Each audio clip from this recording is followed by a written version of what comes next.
I'm calling this meeting to order. Wanted to advise those people watching from home what the Citizens Involvement Council is.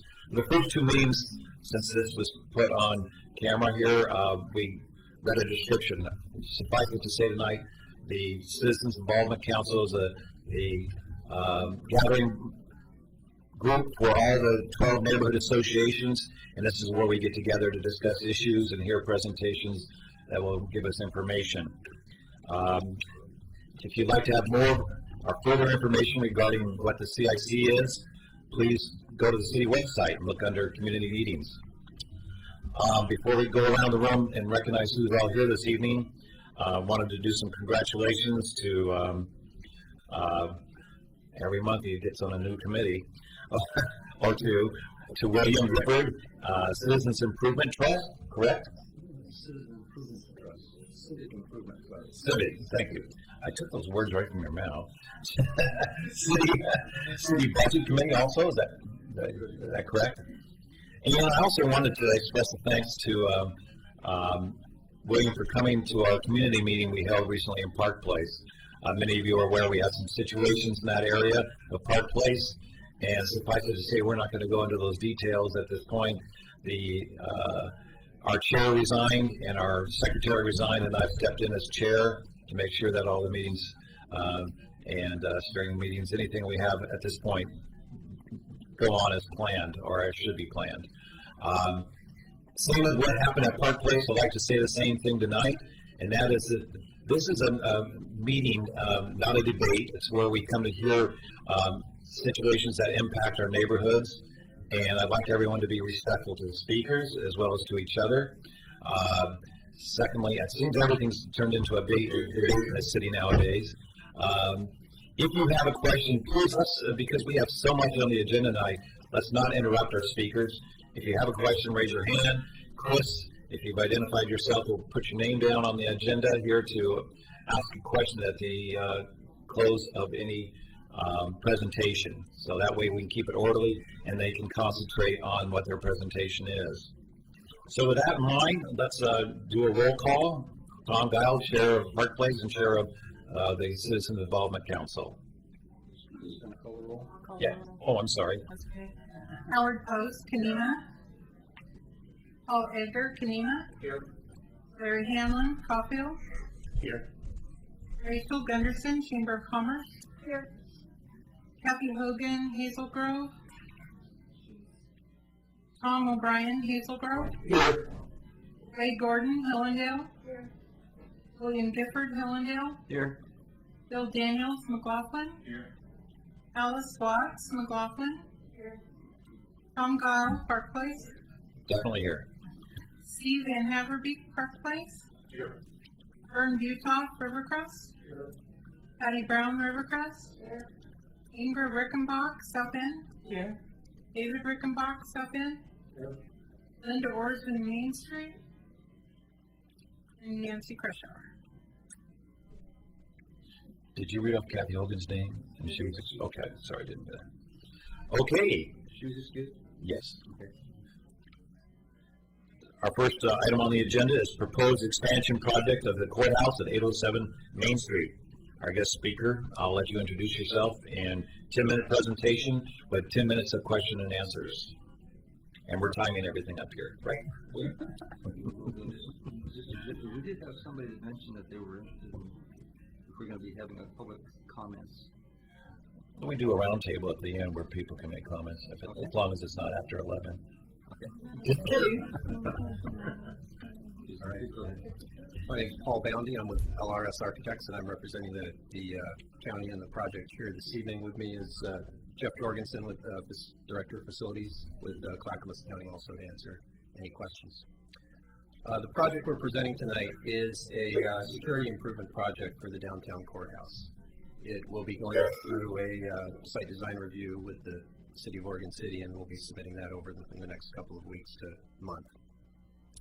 The project's been somewhat in preparation for a long time. It's been in various different forms, so you may have seen it, some of you may have seen it in the past. So this is sort of a culmination of several years of efforts to improve the security and just the basic security of the courthouse, where we're bringing in custody inmates for hearings, bringing them on a daily basis. Inmates are brought to the facility, transported from the jail.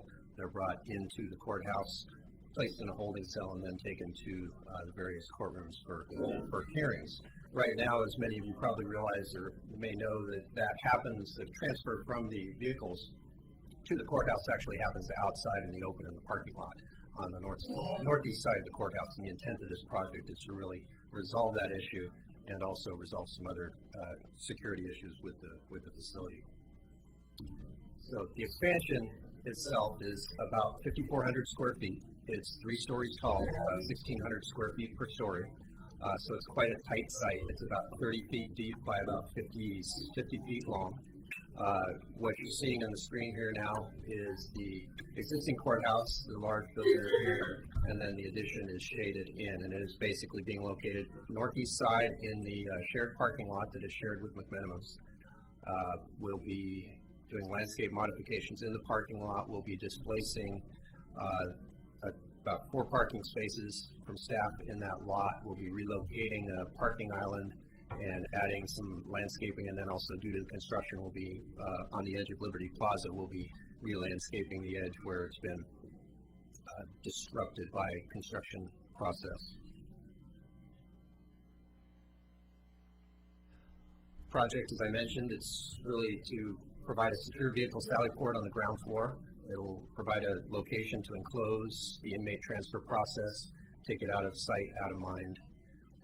We also are updating, and on the second floor of this, there will be an inmate holding area, which will be updated, modern, flexible space, a few more rooms than they have now.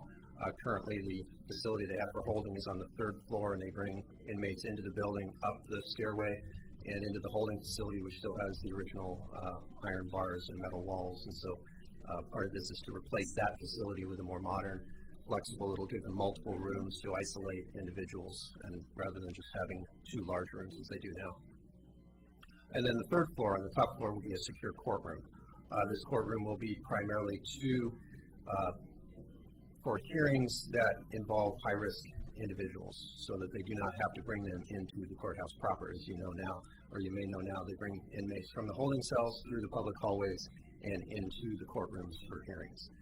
This will be a situation where there may be some higher profile, higher risk. They'll have a secure location where they can bring the inmates in without having to go into the public hallways. In addition, the expansion provides an elevator, backup elevator access. Currently, the old elevator in the building is somewhat unreliable, somewhat small. You can't fit a stretcher in there.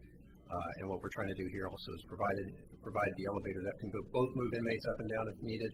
Also is a backup to the ADA elevator in the existing building, and it also provides the ability to take stretchers for first aid up and down the building. As I mentioned, that's basically 5,450 square feet. The court is not adding any staff to accommodate this. There's no docket increases to accommodate this. This is strictly intended as a secure courtroom, secure holding, and a secure vehicle sally port. Where this is happening on the building is on that northeast side in the parking lot, as I mentioned. Currently, the striped area that you see on the plan here is where the vehicles park. They back the vans in. The sheriff's staff are there to escort folks in and out of this door here. I think many of you might have been to the jail where they actually have the other end of this is completely enclosed in vehicle sally port, very secure. And yet on this end, it's just basically open to the public and a concern every time they pull people in and pull them out. The construction itself is going to butt up against the chimney. The old chimney from the boiler that you see here is essentially the starting point of the expansion, and it runs back to about the 2nd or 3rd window here and comes out about 30 feet. And I've got some renderings here to take a look at as well. This is a view basically from the northeast side, east side. The tower you're seeing here is the elevator portion of the project. The piece you're seeing here is the stair tower. The courtroom, the holding, the vehicle sally port are located behind this. Doing our best to match materials, the feeling of the old courthouse. We're desperately trying to respect the historical nature of that courthouse, and yet still provided modern construction techniques and materials, and keeping the budget under control. On the northeast side here, this is the side where you'll see from the parking lot, the vehicle gate will be enclosed, so there is no visual connection from inside to outside. The transports and the transfers can be completely secure. The second level is the courtroom holding. Third level is the holding area. The third level is the courtroom. Just a quick look at the floor plans. The ground floor is basically accommodates two vans. We have a stairway that'll be also a much better accessible stairway, emergency stairway for the facility, and replacing an older staircase that is within the building here, and our elevator as well. This is the ground floor. Second floor, we have the variety of holding rooms, isolation cells, and a processing area for people who are taken into custody during court. And then the courtroom on the third floor. Again, it's a vestibule that they can secure, bring in the inmate, and then take them back out without having to come into the courthouse property. The courtroom is being designed with a minimal public gallery, but it also will accommodate jury trials as well. Anything to add, Jeff? That's it. Thank you. Wow. 8 minutes. 7.5, I think. Are there any questions?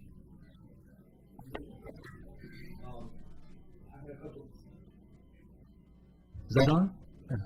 Excuse me, I had a couple of questions. I'm William Gifford with the Hillendale Neighborhood Association, and I had two questions. One is, what's the estimated cost of this? The construction cost is estimated about $1.7 million. Total project, or 1.6 million, somewhere between 1.6 and 1.7. Total project cost is just about. And where's that coming from? The county is, the money is coming from the Courthouse Security Fund, which is state, Oregon Department of Justice, Oregon Justice Department. Funds that have been accumulated through. A monthly stipend from the state that accumulates into an account. So that's how this is basically Specifically intended for security improvements to the facility. It just seems like a lot. I mean, I'm not saying that it seems like it seems like it's appropriate for the size of the project. I'm just surprised that they have sort of a slush fund that's been accumulating $1.6 million. A slush fund.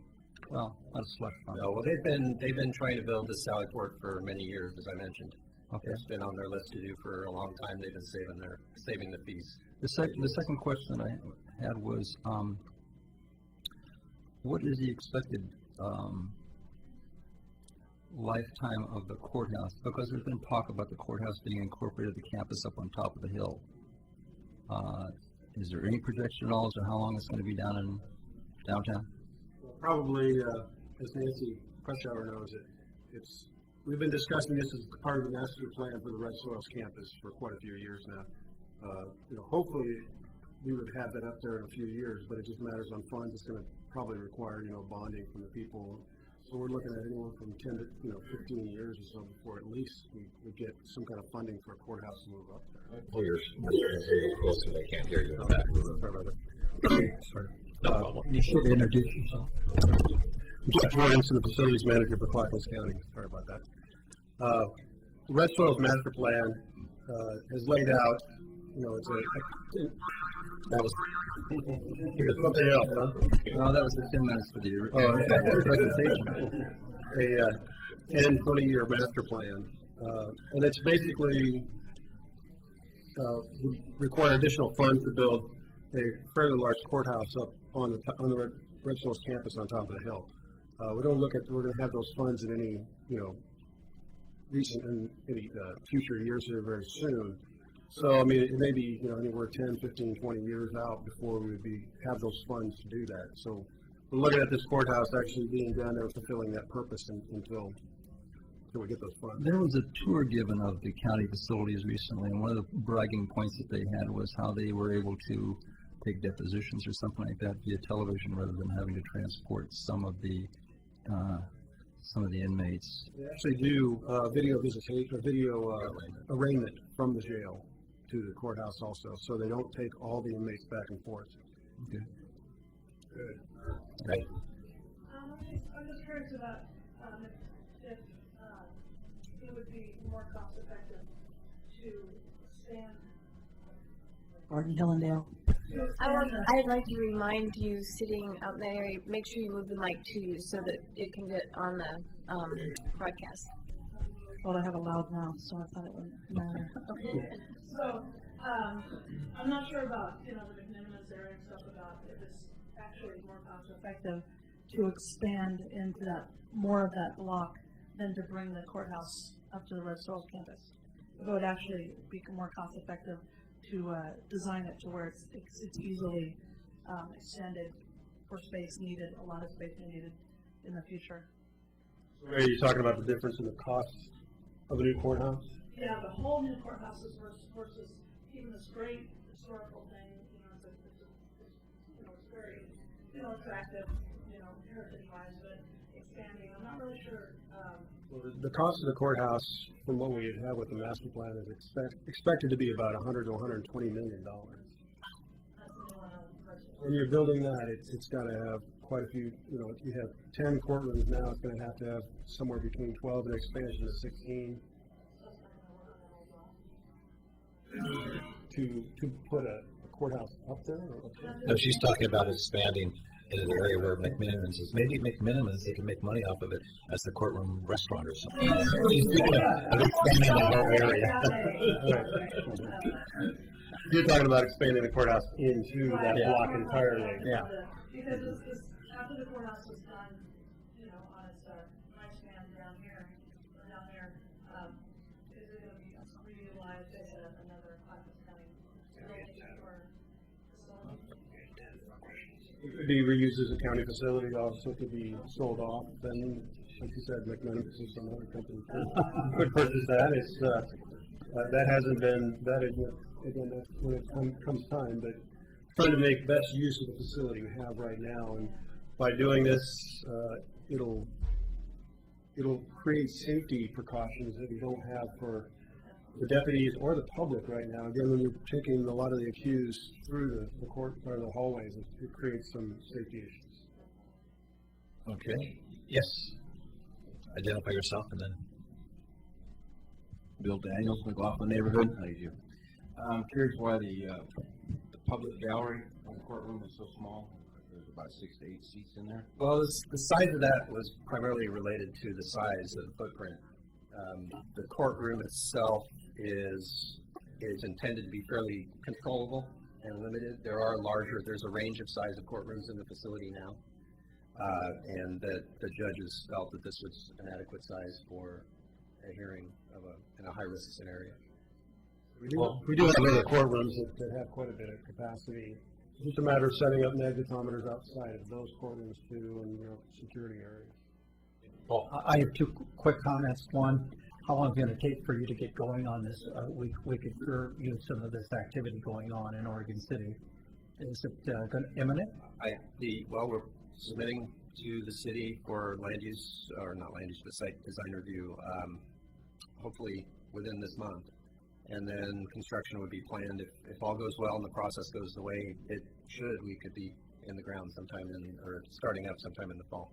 And the next point is I would like to move that we, as a citizen involvement council, approve this recommendation or this effort coming before us in a positive light. I think we should allow it to get going as fast as it can happen. Is that something Is that a motion? I second that. Okay. All those in favor from the citizen involvement representatives? Aye. Opposed? Abstain? Okay. Okay. All right. My only disappointment is that it seems to me whenever I come down Main Street, in the evenings. Clackamas County attracts so much attention that you need a media holding room down there. You get these trucks parked all over there. Anyway, that's just kidding. Okay, thank you very much. Thank you. One thing I was reminded of during that presentation, since we moved here and since Chris calls the roll call of those who are representatives, we tend to overlook the fact that we'd like to also identify our guests that are present with us this evening. So maybe we go around the room out there and so the people up here know who's here with us. Scott, would you like to start? Scott Archer, city staff. Larry Blau, Oregon City Parks. Dan Holiday, Berkeley Hills neighbors.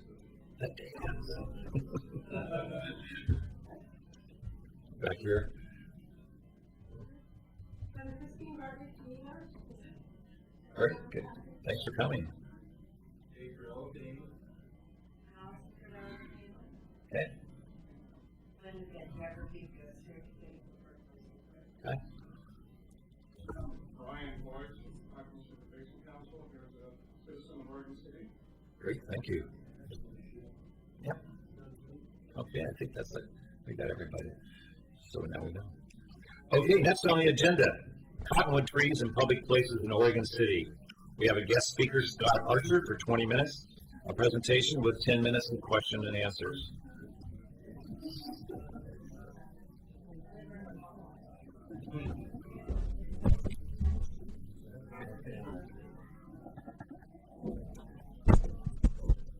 It's kind of like being the actor in the theater of the round.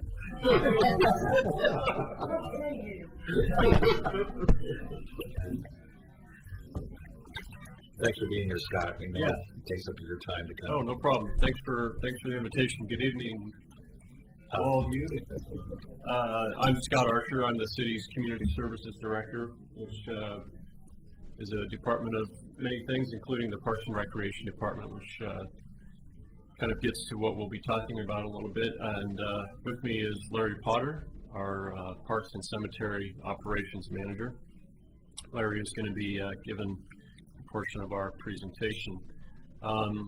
We were invited to come to this meeting tonight to speak to you about how the city deals with, well, the specific request, I guess, was based on cottonwood trees, which we'll speak to that. But that really kind of takes us into a broader discussion of how we deal with hazardous trees. So we're going to kind of hit on a little bit of that, and of course, we'd be happy to answer questions, things that we don't touch on that you were hoping that we would. So one thing I do want to make a point about right up front is that the city there is no initiative or agenda for the city to remove cottonwood trees intentionally that are healthy citywide. I saw some communication over the last couple of weeks leading to my being invited to come talk tonight, and I saw something to the effect that from both pros and cons that the city was in taking some type of initiative that we wanted to remove all cottonwood trees from the city. And I can tell you that is not the city's position. So I want to make that point really clear. The management of trees in parks and open spaces and public spaces is a major component of what we do as a department. This also, Nancy Crushhour's department also has some role in this, but we as the Parks and Open Spaces Department do manage a lot of, probably the majority of the trees that are in our public open spaces in the city. And the assessment of trees is a very important piece of what we do in terms of our management responsibility. Especially in those areas that are well utilized and accessed frequently by the public. One of the biggest, most important things that we do in terms of managing our parks and recreation system is provide a safe place for people to be. And that's really what our approach is when we look at managing some of the managing the assets that we have, but also managing the risks and the liability of the city. Larry is going to be talking about some specifics in our tree management program in just a couple of minutes. He's going to give you some information. He's got some handouts, and also just going to talk kind of in general about that. But I also, before he does that, want to talk about when, because there is some discussion about, you know, how we go with the process, about the process of identifying and then dealing with a hazardous tree, whether that's just managing the tree, or whether that, in some cases, the last resort is removal of the tree if it's at a point where we feel like we can't manage that. We want it to be known to the Citizens Involvement Council, to our general public, that when we remove trees, we plant new trees in their place. In fact, we're continually planting trees even ahead of when we've removed trees. Over the last few years, I think Larry might have some stats. Over the last few years, we've planted several hundred new trees in a number of our parks and open spaces by our own staff, but we work with volunteer groups that want to do tree plantings. We've worked with some churches and Boy Scout groups and community groups, and we've encouraged that, and it's actually over the last few years we've been very successful in doing some plantings, whether those are replantings of trees that we removed, or in most cases just kind of working ahead of the curve and just doing tree plantings where it's appropriate. So those are kind of just my opening comments, and at this point I want to turn it over to Larry and let him provide you some more specific information. I've got 11 copies right here, and I'm not sure who to give them to, so I will have to share a little bit. Well, guys, I'd like you, whoever has it, you can follow along with some of my background and research that I've uncovered.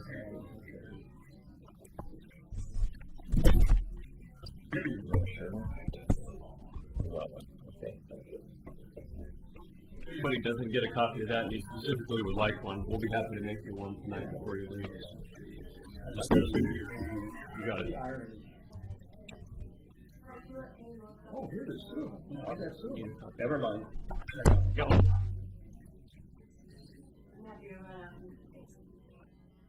You didn't get any over that way? I'm gonna give you mine. I'm gonna look at Tom. No, they're still coming around. It's okay, Tom. I think Okay, got enough then? Okay. looks like they're working their way around. If we come up. We need one more copy. One more. Thanks, Nancy. You want me to hold off until we get the last copy then? Not a problem.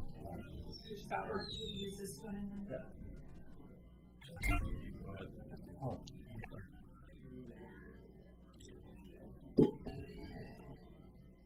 So, my name is Larry Potter. I'm the Park Operations and Facilities Manager for Oregon City Parks. I've been a state licensed landscape contractor for 27 years. Just hold it closer to you. Thanks. I'm also a licensed commercial spray applicator in the state of Oregon. I started my training and formal schooling in the horticulture field 42 years ago. We have a licensed arborist on staff with 27 years experience in the horticulture field. Altogether, the 5 members of the park staff and myself have a combined background of 128 years in the horticulture field at this time. The number one priority for park staff is safety for our park patrons. I mean, this is our mantra. This is what we practice when we go out in the parks. Not only do we inspect the parks for safety issues, we also respond to the general public when they have a safety concern involving parks. We inspect park play equipment, sports fields, walkways, structures, trees, and try to identify any other safety hazards on park property. Clackamas Park is Oregon City's second largest park at 25 acres.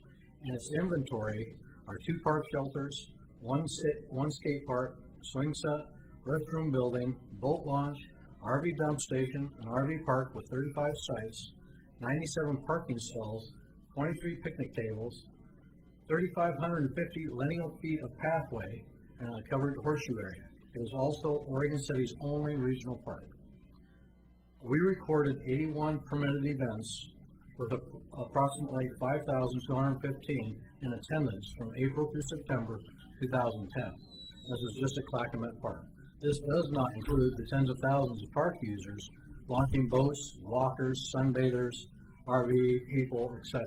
So the idea there's a lot of people that like Clackamas Park. The RV park averages at 10 campsites occupied per day over a calendar year. Right now, we probably don't have 10 down there, but during the summer, we could have 35 sites filled up at once. Where all this background information brings us to is the question of tree removal in Clackamas Park. Staff, outside contracted arborists, and the public have identified trees in Clackamas Park as hazard trees. I have provided for you industry standards, research, and background pertaining to hazard trees and cottonwoods in particular, since this is the dominant tree species growing in Clackamas Park. I'm only going to hit some of the highlights of I have between 30 and 60 pages of research in front of me, and I will provide these to you if you so desire. So this is state research. This information was obtained from Forest and Shade Tree Pathology, United States Department of Agriculture, Iowa State University Plant and Insect Diagnostic Clinic, National Trails Partnership, Urban Forestry and Urban Greening, Journal of Arboriculture, Corvallis City Forester, City of LeGrand Urban Forestry Division, Clackamas County Forester, Colton Hills Park and Recreation Certified Arborist, City of Medford Arborist. So we have a little bit of background here that I asked for and received and researched myself. What I'd like to do is go to page 1 of the handout I gave you, and this pertains to hazard tree management. So what is hazard tree management? Tree hazard is the likelihood of property damage or personal injury from tree failure. It is important primarily in developed areas with trees. It's supposed to be a 10-minute presentation. Can't go into this, it says 9. Continue? 20 minutes. Just 20 minutes. We'll go again. Please go ahead. Okay. I've got you 9 more minutes. Okay. Street trees, urban parks, campgrounds, and other developed recreation sites. Hazard incorporates not just the condition of the tree, but also the potential target. So hazard is potential for tree failure, plus potential for serious loss should the tree fail, which includes potential for hitting and damaging target and the value of the target. Page 2 is a cottonwood overview from Iowa State University Plant and Insect Diagnostic Clinic. And it just gives you a little background on cottonwood is a native throughout the United States. Cottonwood trees grow rapidly to large heights. Due to the cottonwood's fast growth rate, wood is brittle and limbs and branches are prone to falling. Cottonwood trees should be planted where they are not a nuisance or hazard. Page 3 is a cottonwood overview. Because cottonwood is a pioneer species, growth rates are fast and vigorous. Overall, the species is not long-lived, often in the order of 100 years or less. Generally, maturity is achieved at around 60 to 70 years of age, with decline following soon after. Cottonwood seems to decay quite rapidly and is the most favored species for cavity nesting birds. Bird cavities also provide an excellent external sign of internal defects. Page 4, cottonwood overview, and this is from the Clackamas County Forest. And this was from Tom Ortman. We have lots of experience with black cottonwood trees. They look mostly bad. Once they reach a diameter of around 24 inches or exceed 40 years of age, they get downright dangerous. The trees grow rapidly and they develop crowns with large limbs. We have numerous instances where these limbs break out during the summer busy season in our parks and fall. Often this occurs on days with no wind. It seems the water content combined with the low strength wood is the cause. Our response has been to eliminate the cottonwoods around our high use areas. And this is from the Clackamas County Post, or Clackamas County Post. Page 5, Arborist City of Medford. Black cottonwood trees are native to the Pacific Northwest and are commonly found in wetlands and riparian areas, along stream banks, but can also be found in upland areas. Black cottonwood trees often fall into what I call the live fast, die young category, as they are considered short-lived 60 to 100 years compared to other trees that live for hundreds of years. Cottonwoods have brittle wood and have a propensity to shed limbs, have crown dieback, and upper crown failure. I think the rest of this is we have a arborist, Teresa Gustafson, Urban Forestry Division from LeGrand. I have a report from Rebecca Merida, and she is also a Corvallis Study Forester, so you can read the rest of this information at your leisure. And I'd like to conclude, Clackamas Park is not our only park where there has been removal of hazardous trees. We have identified and removed hazardous trees at Carnegie Park, Hillendale Park, Berkeley Hills Park, and the Laughlin Promenade. Some of these trees have been brought to our attention by park users. Part of our tree maintenance program is also on replanting trees throughout Oregon City parks. As part of the information provided you is a list of sites where trees have been planted and the numbers. Total number of trees planted in the past 8 years is 345 trees. These have been planted by church groups, Boy Scout troops, schools, and staff. And that's my presentation. Thank you very much. 5 minutes to spare. Yeah, just kind of wrap it up for us, and then we'll be happy to answer your questions if you have any. Again, the information. This is just a snapshot of some of what we're dealing with. Again, I know some of the questions were focused on the cottonwood species specifically, which is why Larry did pull some of that research together just for your information. However, again, I want to leave you with the understanding that the management of trees is a big part of our responsibility, and our objective is not to go out and to log trees out of our public spaces. That is not our objective. The relatively small number of trees that we have to actually, when we get to the point of removal, compared with, as Larry just told you, the about 345 or so, I think he said, in the last 8 years, it gives you an idea that we're not looking to make an imbalance of a loss of trees. And unfortunately, some certain the cottonwood is a challenging species, as Larry talked about. We also have some specific instances of loss in our Carnegie Center and our Carnegie Library Park, which was directly related to the Dutch elm disease. We're losing a whole species of heritage trees because of this very, very damaging disease, and we're trying to deal with that. We have a replanting plan that we're working with. But again, our objective is not to just look to remove trees; it's to manage the trees. The removal is the last resort. We look to do other proactive management. When we do new plantings, we look to plant them appropriately, the right species in the right place, and those types of things. But sometimes, unfortunately, you do get to the point where you have to take trees out. It's always something that I think makes a lot of people unhappy, but it is part of our responsibility as managers for the city. I know a lot of people don't like to hear this, but a big part of our job and our responsibility is to manage the city's risk and liability. That's a big part of our job.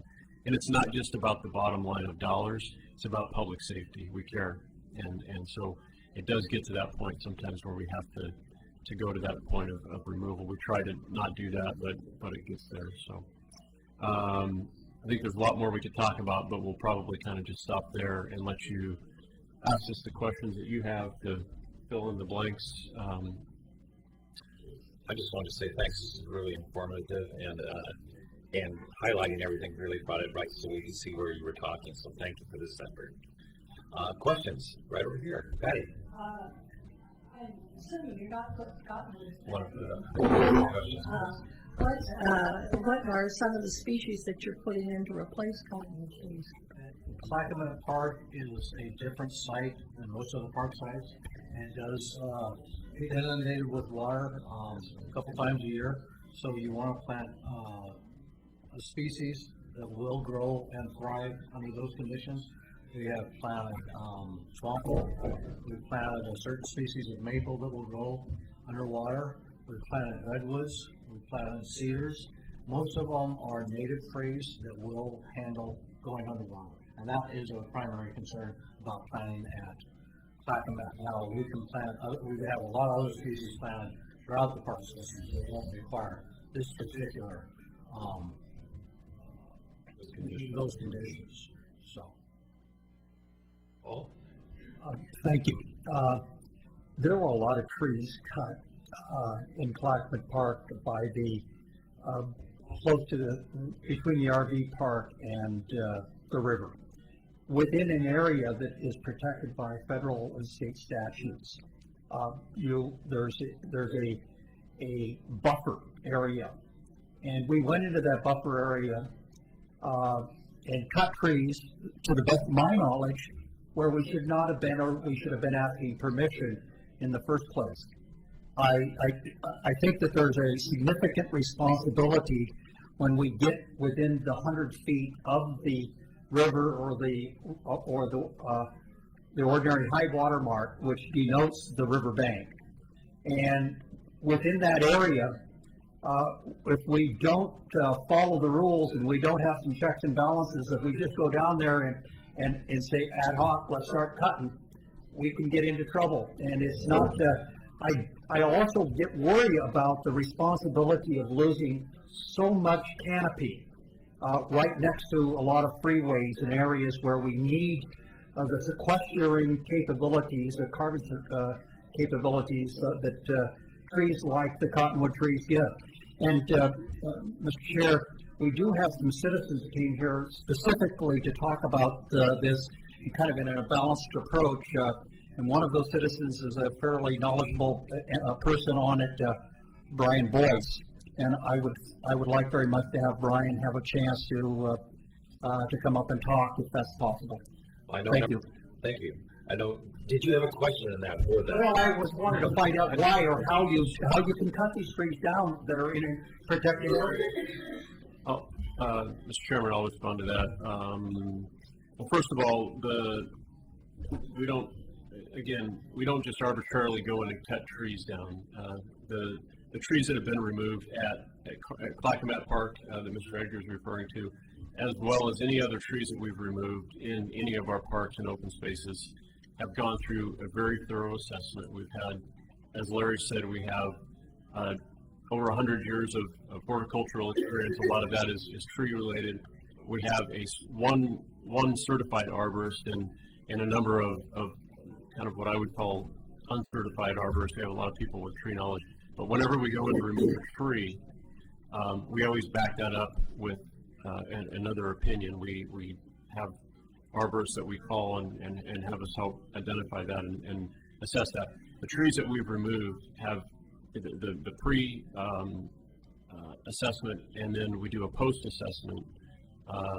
And specifically those trees at Clackamas that I know that Mr. Edgar is concerned about.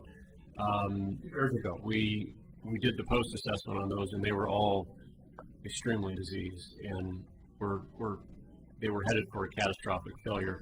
So the second part of the question is, how can we remove these trees?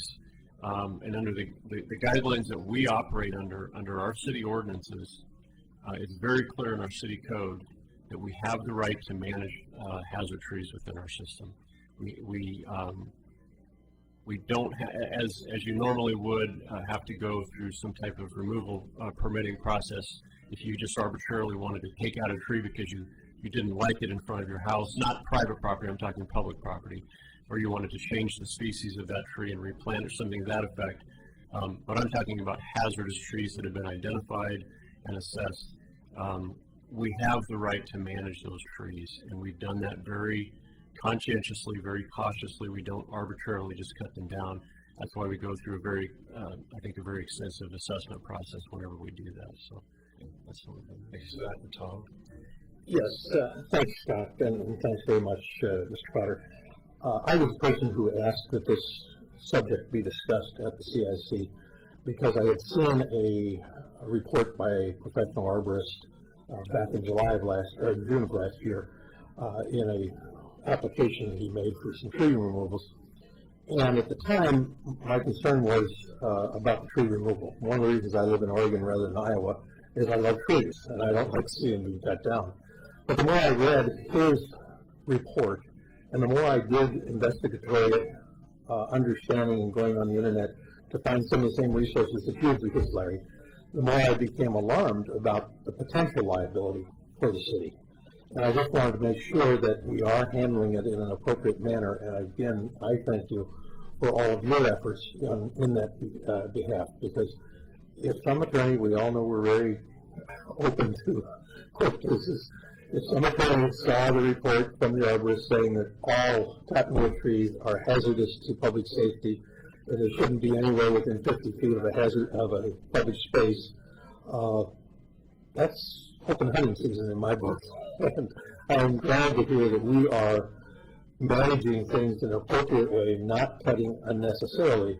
But at the same token, we do know that without any warning, without any even evidence that the tree is laboring, that particular species evidently can drop limbs just when we aren't even looking. And I know the City of Seattle Park and Recreation Commission, from the research that I did, does not allow any cottonwood trees within 50 feet of the Fort Gilman Trail, which is a 27-mile trail through the city.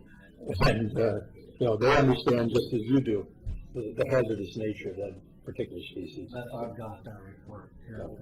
And so we understand that, and thank you for your comments, Mr. O'Brien. We're not going to take the approach that one particular species is bad and we should eliminate all of those. The cottonwoods are particularly problematic for the reasons that we've discussed. Therefore, our approach is to just be as proactive as we can to keep watch. They do drop limbs frequently, even ones that don't look like they're hazards, but a lot of trees do, and that's part of the kind of the balancing act of you want a canopy, you want to have a canopy. You don't want to just these are mature trees that we're talking about. We don't want to just go in and take them out. But no, we wouldn't recommend replanting that particular species in a lot of publicly used areas, but these mature trees have been planted 50 to 100 years ago. But they also replant themselves. They do. And I think that in managing, if we see a seedling or a sapling, it might be to our future benefit to deal with it early.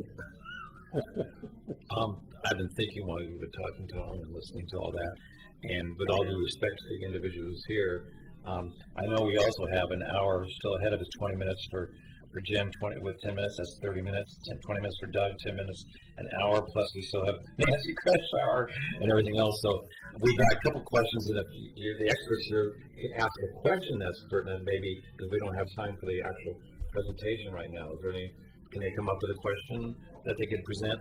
Right now, I know we do have Dan asking a question. Yeah, Dan. I can speak loud enough for Michael hearing. Definitely.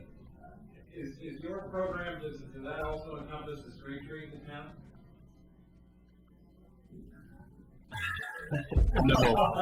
No? Not the Parks Department. Not our specific department. Okay, well, I'll give you a little piece of info you can pass on anyway. So as a single dad, I've been sharing my car with my son. I spent some time on foot in the last month, and there are at least 4 or 5 of the street trees from Chevron down to the Easton School.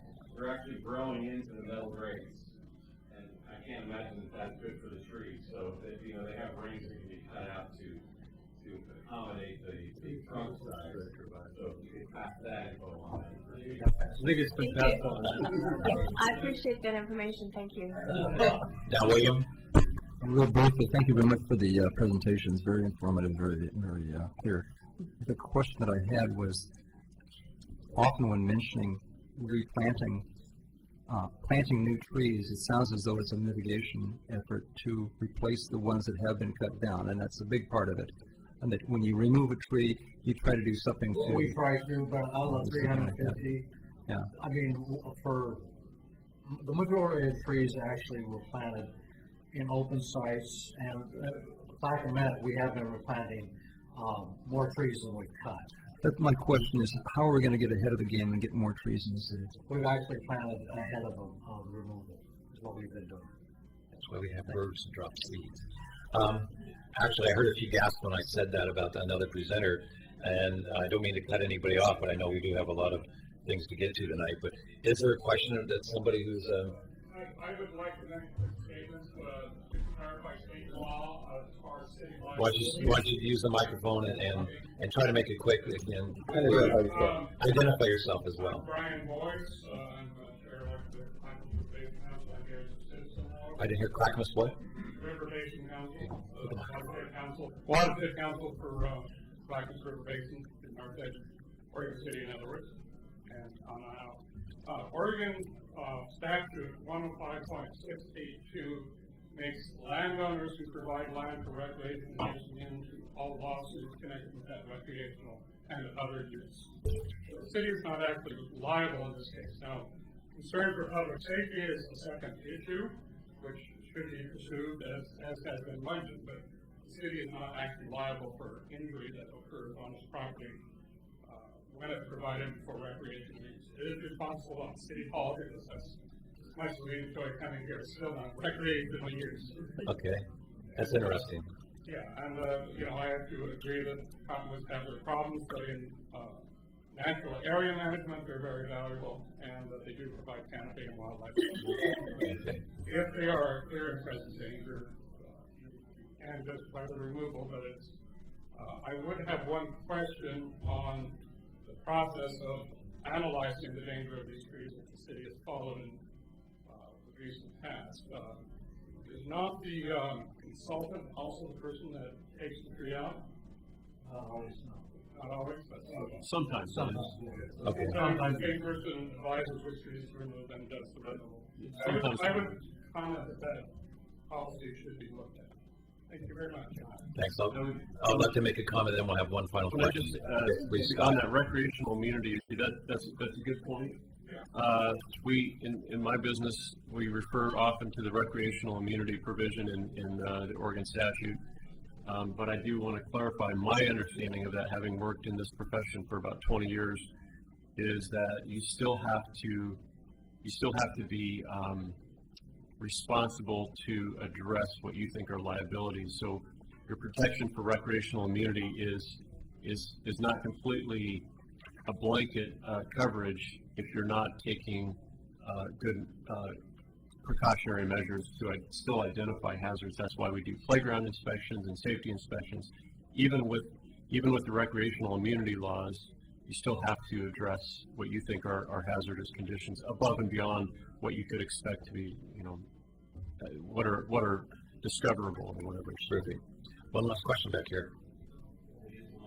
Yes, please, and identify yourself. I'm Dave Prideaux, Kenema. I'm just flabbergasted that the other side, you might say, the opposite point of view here, has just been really ignored, glossed over. That's just it's amazing to me. But I think Oregon City has had a pretty strong, excuse the expression, but an anti-tree sort of bias for a long time. Where's the ecologists? Where's the value to tourism? What would Mr. Potter's campaign against the Cottonwoods, what would Clackamas Park be look like? You got the little trees that you're planting. Yeah, there are some, medium type trees that have grown there. So I'd just like to ask the question: where has the benefit to the community of trees and the ecology and trying to bring some wildlife back in here, as opposed to just simply managing trees? Where's that perspective? I think I've addressed that. I think we take a very cautious approach. Mr. Potter does not have a campaign against trees, and I don't mean that sarcastically. Mr. Potter has a responsibility as a manager of the city to manage our park system to the best that he can. Given the resources that we have, frankly, we don't have a very large staff. We have to be a lot of different things, and sometimes the same person that's emptying garbages and cleaning bathrooms also has to assess our liabilities in our parks, and we do the best that we can. Mr. Potter does not have a campaign against cottonwood trees. Mr. Potter has an obligation to fulfill for as long as he's as a responsible manager for the city to assess our safety. And we think we do that to the best of our ability with our given resources. Okay. Thank you. Paul, were those the two individuals you had? Mayor now. Okay, and I was just wondering if those were the two individuals you had referred to earlier. Yes, Doug, Mr. Mayor.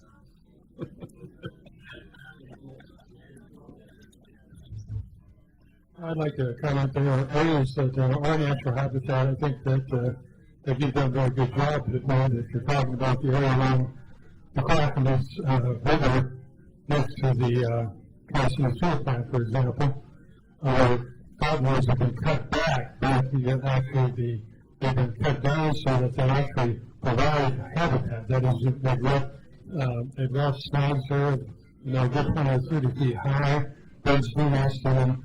So even in those hazardous tree situations, you're taking action to try to utilize them for natural habitat behavior purposes. Thanks. In concluding that presentation, really appreciate you both coming here. And I want to use that as an example about the presentations we're about to go into. This was informational only. We're not the city council or urban renewal. We don't make any decisions here. So those kind of comments that came up probably should be discussed at a city council meeting. If people have concerns, is that correct? Rather than, I mean, it's nice to have information here, but there's nothing that we as a neighborhood associations can do. Certainly, or just address the staff if there are questions or concerns. We'd be happy to try to answer questions and But this kind of information is so new to so many people. It was great. Thank you for it. Thank you very much. And for the other comments, those really helped us to put it in perspective. What I just said, the next couple of ones are going to, I'm sure, stir a few questions. So remember, this is for our information only. It's not a debate. So with that in mind, let's have our next speaker, guest speaker, Jim Nicita, for 20-minute presentation and 10-minute question and answers.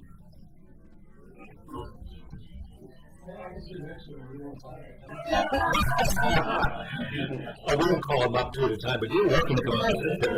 Is that okay, Jim? Just don't interrupt him. By the way, I want to appreciate that piece of gum I found under here you left for.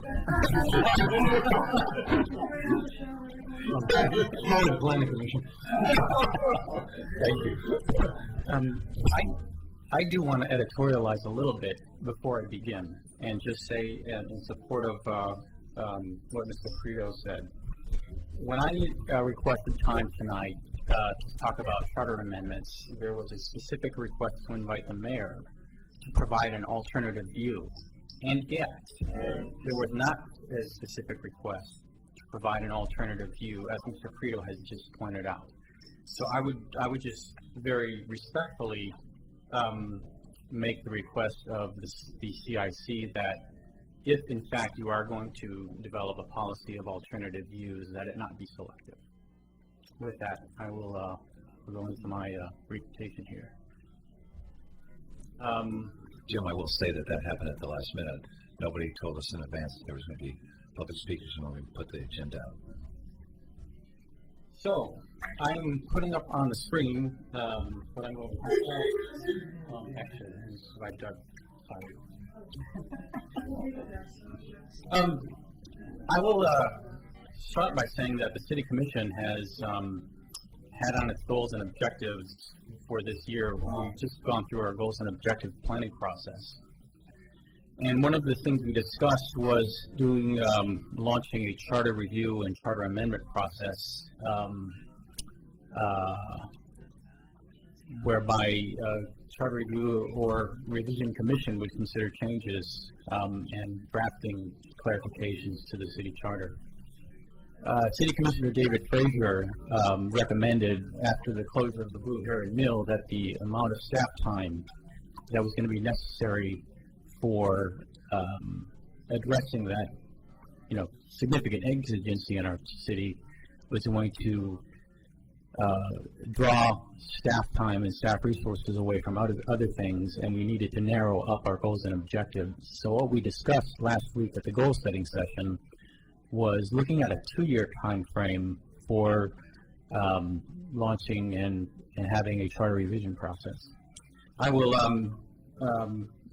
I'm not going to put these up on the screen, but I did note, I did send to the CIC this afternoon both a copy of our city charter, which I recommend all citizens getting to know, just like for citizenship purposes, it's good to know our state constitution and national constitutions.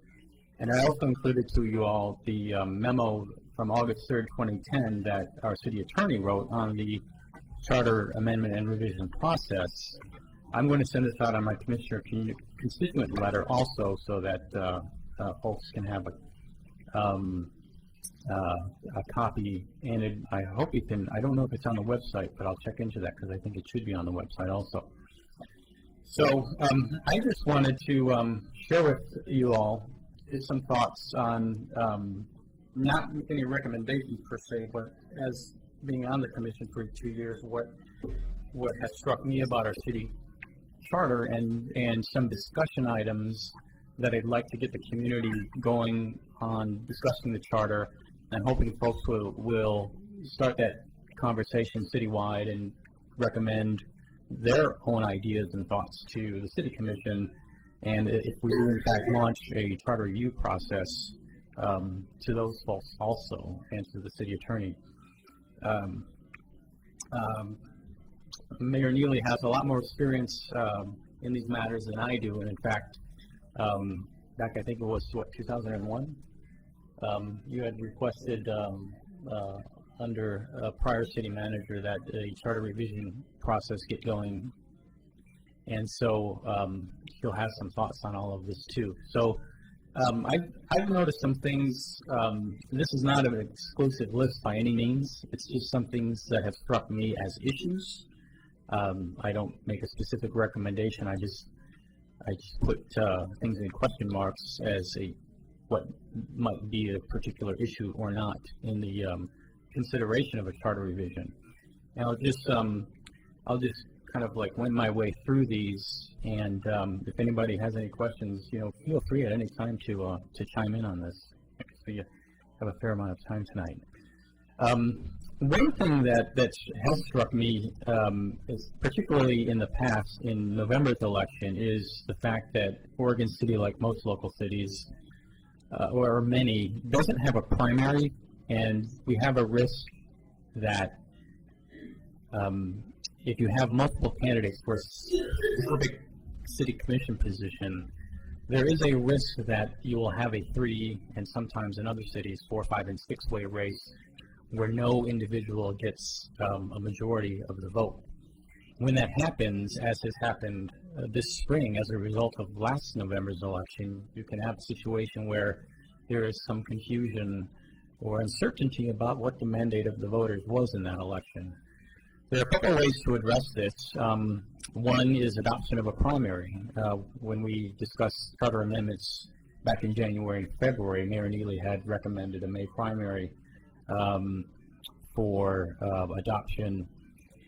There's another alternative that's in Oregon's Constitution, which is called preference voting, where instead of having a primary, you'd still have a November election, but you'd rank your voting choices 1 through 3, and then there would be what they call an instant runoff, where by the last place voter drops off, and then the second and third rankings of those people who get dropped off are redistributed. And those rounds, depending on how many candidates are in the race, you have these runoff rounds until someone gets 50%. Just as a little bit of trivia, I will note that the gentleman that proposed this idea and got it in Oregon's Constitution back in 1908 was William Simon Uren, who has got a plaque in front of the Clackamas County Courthouse. So he was a local. So another issue that I've identified in my time as commission is Oregon City. In our charter, unlike in other cities' charter, we don't even mention the city attorney as an officer. We mention the city manager and the municipal judge as officers, but not the city attorney. And the question is, do you want to have that happen and enumerate the responsibilities? How do you define an officer? Good question, because we really don't have a definition of that. And I have actually been in discussion, and I'll get that to a little later, William.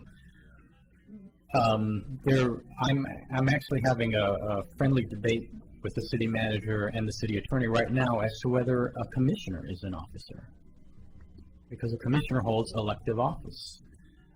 However, and I'll get that in the next section. That's another thing that's undefined. So in most other cities, again, I'm not making any recommendations here. Most other cities in Oregon have the city commission appoint a city attorney. That was one of the things we proposed back in January and February when we were talking about charter amendments. Oregon City and Tualatin are the only two municipalities at the local, county, or metro level where it's the city manager who appoints the city attorney. Third issue that I define, or discussion I talk about in the right-hand column there, because this was actually a suggestion from a citizen, so that I included it in the discussion column. And that is, should the municipal judge be appointed, or like county judges, should they be elected by the citizenry? Good question, good item for discussion. So the next one in the third row there kind of goes to what William was mentioning. In our charter, we have no section at all that defines the roles and responsibilities of an individual commissioner. I find that fascinating. There's a section on the commission as a whole, but as to the rights and duties and responsibilities of an individual commissioner, the charter is silent on that. And getting to William's question about officers, I think you can infer from the language of the charter that a commissioner is an officer, because there's some references in other sections to officer when a commissioner is the only thing that is being discussed, although it's not stating that a commissioner is an officer.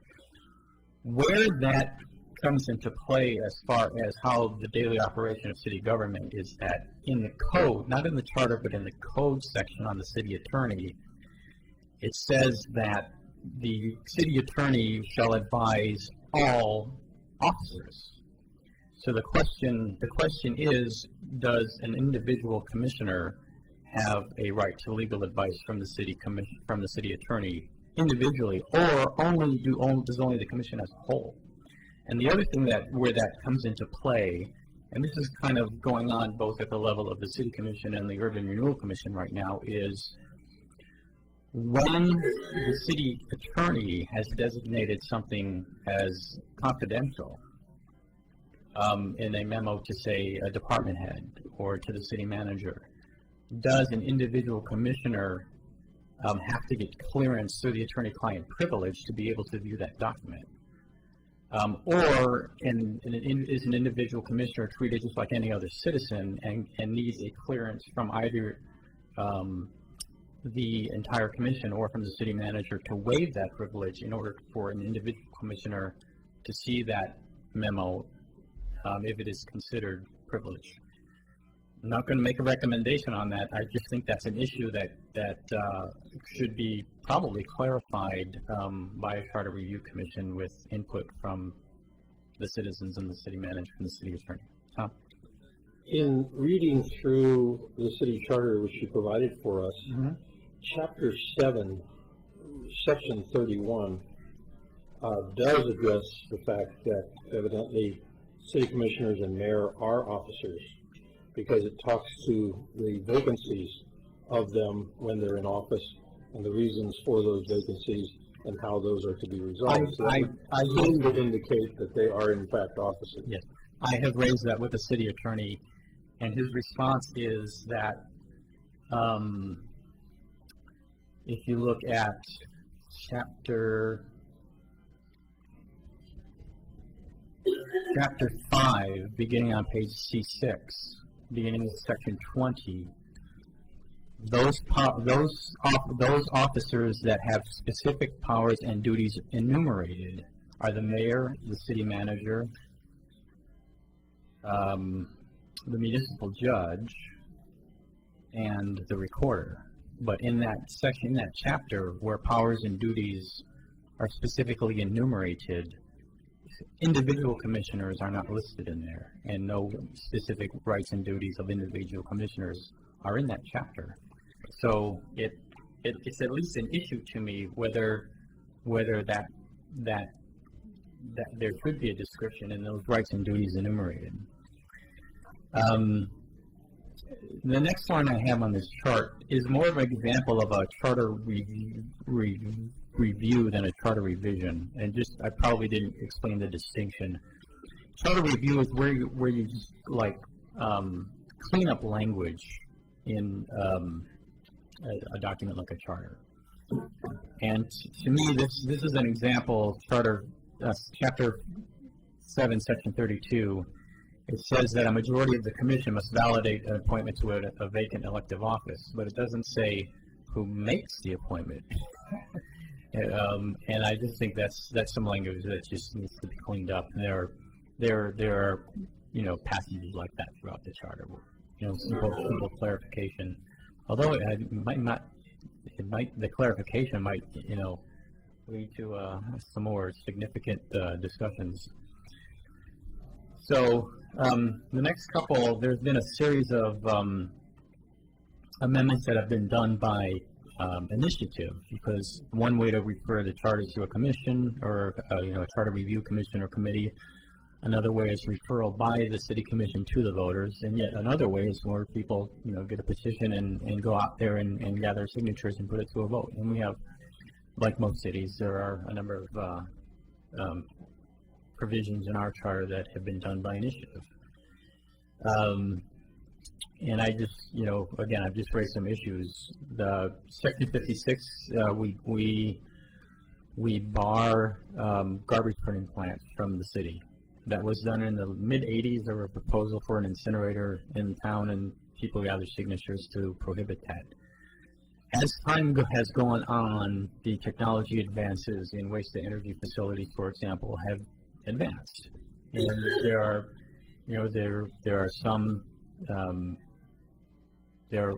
some who advocate waste-to-energy facilities for both environmental and economic development purposes. Is that provision so broad that it becomes a hindrance? Do you want to say something like you can have a facility if it creates no emissions, or do you want to do it with the authorization of the vote of the people? That's something that one could discuss. There's a provision on general obligation bonds and revenue bonds. A general obligation bond, you obligate the taxpayers, the good faith and credit of the city on for a project like a library or police station. Those are typical general obligation bonds. But our provision also includes revenue bonds in the section that requires the vote of the people. And I think one discussion that could take place is, again, no recommendation, just raising the issue. If the citizens are not at risk for a hike in their taxes from the issuance of bonds, does the community want to give the city commission the latitude to issue a revenue bond that collateralizes whatever is created from that bonding? That would probably be more in the realm of public-private partnerships, where you have a city sponsoring a bond. I'm hearing more and more about something called a non-recourse bond, where if a failure occurs in the projects, the city taxpayers can't be touched. But it does involve sponsorship of the municipality. If you had a private-public partnership where instead of putting the taxpayers at risk with a hike in their taxes, the risk is that whatever project is there will get captured like a house mortgage. If you don't pay your mortgage, the bank takes your house. Do you want to give the city commission the latitude to do that without a public vote? I don't know, just asking the question. Finally, and again, this is just a kind of like a random sample of issues. There's a lot more, in the charter. We have a provision that calls for a water rate increase, or a limitation on water rate increases, that talks about rolling back water rates to 1994 levels, I think? 96 levels. In our goal setting session, 94. yeah. In our city commission discussion last week, City Attorney Sullivan talked about the fact that this provision had been declared unconstitutional as violative of the contract clause of the Constitution back right when it was passed, or during that era, and that it would not apply to the bonds that had been issued at that time for water rates or water projects. Some of which are going to the last bonds, I guess, are going to come due, I think, next year. Nancy, is that 2014? And at that point, this would be constitutional because it was declared unconstitutional because it applied to existing bonds. But for new bonds, you wouldn't have that problem. And so there's some concern that this would, at the termination of those bonds, cause the rates to roll back to 94 levels or 1996 levels. And the amount of revenue that would be lost to mostly Public Works Department and our water operations is going to lead to some issues. And I just put some question marks there because I think this is a tough nut to crack. So anyway, that's just a smattering, some examples of issues with our charter that, from my experience on commission, I've identified. I'm sure Mayor Neely has some others. So I'll just leave it at that and respond to any questions and let Mayor Neely have some comments. 30 seconds to go. Okay, we're going to take 2 minutes of questions, and then we'll go to Mayor Neely. And let's keep them at questions, not editorials, if we can, so we can get an answer. Yes, Tom. Yes, I'm not sure who might be best to answer it, but when was the last time that a charter review was conducted of the Oregon City Charter? My time. May have been in the 80s or early 90s. It's been quite some time. There seemed to be something in the charter itself, in the second last page, that indicated that it takes effect July 1st, 1983. And I'm wondering if that was, in fact, possibly when it was. I know that lots of things have changed since 1983. The reason I'm asking the question. That was probably hand typed. It was probably not a computer. It looks like it was. Questions, Electric. Paul. Thank you for both the Mayor and Commissioner Nishida. Didn't I remember correctly that our esteemed city attorney making a comment that is almost to the point that this old charter keeps him busy because there's a lot of it's just full of holes that require interpretation. You guys could talk about what he said because I think it's very pertinent that he's the man that's trying to keep us on the straight and narrow legally, and he has to work with this document, and this is the Holy Grail, and so he's made quite a few statements on it. Tom, I've just noticed something that'll may answer your question. If you look at section 1, it says this enactment may be referred to as the Oregon City Charter of 1982. Okay. So we're looking at about, 30 years then? Did you want to respond to Paul's thing about our... No, I disagree. I agree with him. I think, we're often referring to the city attorney on regarding issues we confront. Most recently, we've gotten a city attorney memo, and again, I plan to send this out with my commissioner letter, that the city attorney has opined that even for, the library, the definition of bonding, both in our charter and by statute, we had thought that we would be able to, for example, construct a library based on the money that came in with the library levy. And because of the analysis of the city attorney, he said no, we're going to have to put even our library question up to the voters also. I mean, that might not be a bad thing, but it's just I mean, it's a question about, do you want to give your commissioner some latitude? Fine. If you want to, have a vote on if you want to retain the vote on a lot of these things, that's fine too. It's just, but. Vern? I think it kind of dates itself in regards to when the charter was amended. I'm going to go back to the garbage burner. Orca City at one time had a cash cow there at the King Corral. They had an opportunity to set up a garbage burner, sell the steam to the local paper mill, and home generator all together. I guess through ignorance on the part of the people I was trying to get that promoted, they didn't educate the public enough. There's fears out there about the fumes going in the air, about burning plastic and all this stuff. In any regards, the technology was there at that time with showers, stack scrubbers, things of this nature. I think that there have been some knowledgeable engineers around this before Nancy's time. It went over, and we wouldn't have had an collection area down here, all this stuff over here to Arlington.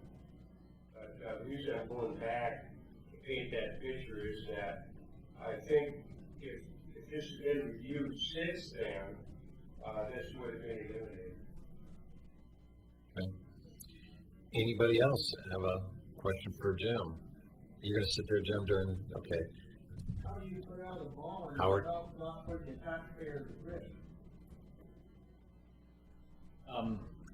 As I mentioned, I've heard discussed, and I'm doing my own research on this, where there's a bond that relies for security on the property development as collateral, yeah, like a mortgage, and it doesn't attach to the taxpayer. Well, looks like, Mr. Mayor, you're next. I don't see any other hands. Another comment on the charter, there's a lot of things that are in there that are just probably unnecessary. If you look at the parks piece, for example, it names lots of parks in there. And actually, any of our parks are protected that are covered by ordinance. And rather than naming them all, you just may put a statement, any park that is created by ordinance and cannot be abandoned without being voted upon by the people. You'll find one case where a piece of land is listed, that little triangular place that comes off of Sharman and comes on the Lynn. There's that triangular place. It's actually mentioned in the charter. Should the city ever obtain this piece of property, it would be considered a park and then protected. But the city didn't even own it, and it still doesn't own it. So there's a lot of language in there that's just messy language that need not be in there. I guess I will make a few comments on some of these cases here. One of them, I put forward the recommendation of having a May primary. Commissioner Nocita put forward the recommendation of what he was calling the instant primary. Even though that might be permitted in the Constitution, I think it'd be very confusing. You do have certain cases where a person will vote for 2 or vote for 3, where there are multiple positions available for a given, perhaps a given district or something of that nature. But I don't think Oregon citizens have ever seen, at least I've never seen, where you say, what's your number 1 choice, what's your number 2 choice, and what's your number 3 choice. I think it might be confusing, and oftentimes the person only has a number 1 choice. I would not recommend the May primary form that the county has adopted, that if 2 people are running, then they do it in November. If more than 2, then they do it in May, and then you go for the November election if nobody got 50% of the vote. I would recommend the metro situation that exists in other cities as well, that you have a May primary. There are 2 people on the May running. They are also voted in the May primary, and they automatically get voted in whoever gets more than 50%. There's a benefit to that because it gives a person that's voted in, particularly if the person's not an incumbent, person that's voted in, to have more time to get familiar with the various city processes and so forth. There's less of a learning curve. So that's why I support the first one. The concern, I don't have a problem with the city commission employing the city attorney. I do have a problem with a individual commissioner asks questions of the city attorney that requires a great deal of time and consequently a fair amount of money to study that particular question if the majority of the commission is not interested in pursuing that particular issue. I'd rather have still the majority of the commission giving the direction to actually researching anything. An individual commissioner can come before the commission and say, I want to look at this particular issue, and if the majority of the commission agrees, that's fine. But I have a problem with advice being given to a request by an individual commissioner, which I think is brought up here. We have the suggestion of the Urban Renewal Agency of having a charter amendment put in there that requires the voters vote on a bond, any bonding of the Urban Renewal Commission. These generally come up on a project-by-project basis. Usually if you have a big project, you have a developer that's doing a lot of work, spending a lot of money before the Urban Renewal Commission ever makes a decision on whether that is to be a project that would be bonded or not. And if it were left to the vote of the people, the developer would have to wait for that election. I don't think most developers would actually go through that kind of financial commitment to decide whether they were going to do a project or not. I think that's a major problem I would have with that particular procedure. I would also say the tax increment process is in fact that process intended to create monies that can be used for bonding purposes. And I think, of course, they're vetted through a 10-member Urban Renewal Commission, and I think there's a great deal of opportunity to look at those projects that come before it, and I think the Commission can make the decision on that. Those, I think, are the major comments. I'm not going to take 20 minutes. I appreciate Commissioner Nocita listing all these areas of concern. I guess I'll take far less than 20 minutes, and if you have any questions, I'd be happy to answer them. Oh, come on, you haven't even gone 5 minutes. You can ask me a question, and it'll take you 5 minutes to answer. Ladies and gentlemen, Dan. Could I possibly answer a couple of historical questions that came up in that process? Do they have anything to do with the issue before? The last major. Is this an editorial? I'm just going to give you some historical facts. Okay. The last major charter change was 1990. Who are you? My name is Dan Holiday. I live in Barclay Hills neighborhood. The last major charter change was 1990 when we changed from being from the mayor being elected internally and the commission to an actual elected mayor by the people. So that's the last major charter change. Was that the only change at the time, or was the whole charter looked at? I think there were a couple other issues that came up, and that's the question I would address to both of the gentlemen up there is, if we're going to have a charter review committee, which I don't necessarily think is a bad idea, there needs to be a fairly long process with a lot of public involvement. But at the end, I don't think that should be a wholesale document going on as one thing. If we're going to change provisions in the charter, I think they need to be broken out individually rather than saying, okay, here's the new charter. Because there are a lot of folks that have, worked over the years to make some of these things happen. I, for instance, was the chief petitioner for the water rate issue.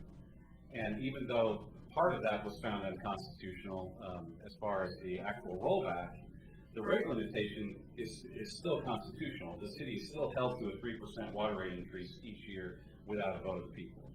And the garbage room plant's another one, and there were several others that were done by the initiative of the people, So I think if you're gonna have a charter amendment, that those amendments should be listed out individually rather than as a single document to give folks an opportunity to make individual decisions on the different provisions. I think our attorney made it very clear that would have to happen, that any amendments that were put forward by initiative process could not be revised within the charter review process.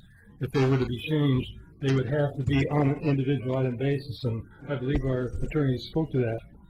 I don't know if he spoke to that, but I agree with it. I think if the people have taken made the effort to change the charter by initiative and then approved it, I think that those specific items should only be changed by a vote of the people on an individualized. My resolution is the attorney refers specifically to that, so I think we can. So you have a charter review, and then you go through and you determine certain pieces that might need changes. All changes have to go through a vote of the people? It's created by initiative, by the public, that is. Yeah. Anything else that might be wording can be done internally? It has to still be voted upon, but it still goes through a revision process, and the general revision is then taken to a vote of the people. Are some of those initiatives almost like not a Bill of Rights, but as an example, are they additions to the original charter? Right. So you can take those that way without altering everything? Okay. I didn't know. So Yes. just asking. Right. Anybody? I'm on the list. Oh, you are? Sorry. Tom? It looks like William. William. Sorry, I didn't see it. It's not up on my screen. Thanks also, gentlemen, for bringing these to our attention. In the letter that you sent out, or the email that you sent out this afternoon, Commissioner Seat, I'm sorry we didn't have time to. You can send it at 3 o'clock. Yeah. It's a little late. Well, that's another issue. You know that commissioners and the mayor are volunteers, and we do realize. Well, we do appreciate it. I don't know what time it is, thank you. Well, I read it, but still,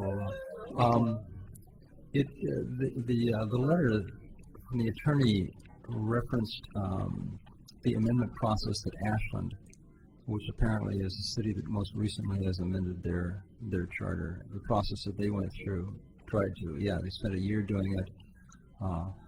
Apparently there were some contentious issues on that as well, that apparently the cost was about $9,000. And in the end, it failed at the election. I would want to make sure that if we embark on a process of reviewing the city charter, first of all, it would be at the will of the entire commission that commission review committee be established. And secondly, is that we have some sort of a meeting of minds that it's broke, because if it ain't broke, I'm not keen on fixing it. And I'm just concerned about spending a year and, $9,000, I mean, compared, it's a lot of money, but not in the grand scheme of things in a city budget. But the idea of the time and energy, and there are so many important things in front of the city right now, if that's where we want to spend our volunteer efforts, because it would be a volunteer committee to do that. I'm just wanting to make sure that that's the best bang for our buck. Any comment, gentlemen? Okay. Then the next person up. I hard to agree, it's hard to disagree with you trying to put something forward that doesn't meet the vote of the people, and so you need the input. So Tom and then Dan, you wanted to speak next. Tom's next. Yes, Tom O'Brien, Hazel Grove Wrestling Farms. In reading through what you had sent this afternoon, Commissioner, one of the things that intrigued me was the fact that we do have within the state of Oregon a group called the Oregon Model Charter for Oregon Cities. And in reading through that, it seemed like a good template for a study of the charter, although I did see some major things that didn't exist that we currently have in our charter, and I saw some things that existed there that would be counter to our current charter. For pointing out the number of commissioners at 7 rather than 5 as we have, things of that nature. So it could be used as a good template. It does not address the responsibilities of a commissioner. It does not address the attorney's reaction or interface with the commissioners and how much or how little they can use of his valued time. So I think there's still a lot of clarifications that would need to be discussed should we move forward. And I do thank you both for bringing it up and discussing it this evening. It's enlightening. Dan, Mr. Fowler. Dan Fowler, I reside in Rivercrest neighborhood. I find it almost laughable that the commissioner who was ready to shove charter amendments down the throat of citizens is here now representing himself as a champion of the charter process. So I think the discussion is good about process, that it should be done slow, but to be here and talking so specific about the areas is way getting the cart before the horse. I think there's items that should be cleaned up. It should be represented by the majority of the commission, as was said earlier. The reason I believe the commission kept this as a goal, and it's a legitimate goal, because I think we all hear things in here that should be cleaned up. But I believe the reason they kept it as a 2-year goal rather than beginning it right away, so I find it a little interesting that at the goal setting just a couple of weeks ago it was talked about, yet here we are almost seemingly trying to push a process. But I believe the reason they kept it on for 2 years is they saw it valid, but yet their plate is full. And I think that in the right timing, it is a process that should get started. And then there should be really a discussion just about process, because that usually takes about 2 years. So I think once again, we've got the cart just a little bit before in front of the horse, and we should focus on process, but do that under the wisdom of a majority of the city commission. Was there a question in there? Thanks, Dan. In fairness, a decision was made by the commissioner that we should take more time on it, and that was the same commissioner that he was criticizing. I'll make a point, though. We had, among us, we had discussed three charter amendments. The charter revision would be distinct from the 3 charter amendments. Each of those 3 charter amendments, the one that was dealing with whether we had some kind of a primary, the one that was dealing whether the attorney would be appointed by the commission, and the one dealing with urban renewal bonding. Those would have been new amendments, and that they would go stand on their own individually if they went to a vote, whereas the charter revision itself would be really a revision of the wording of the charter with no particular intent to, how should I phrase it? Change the content. Actually change it, yes.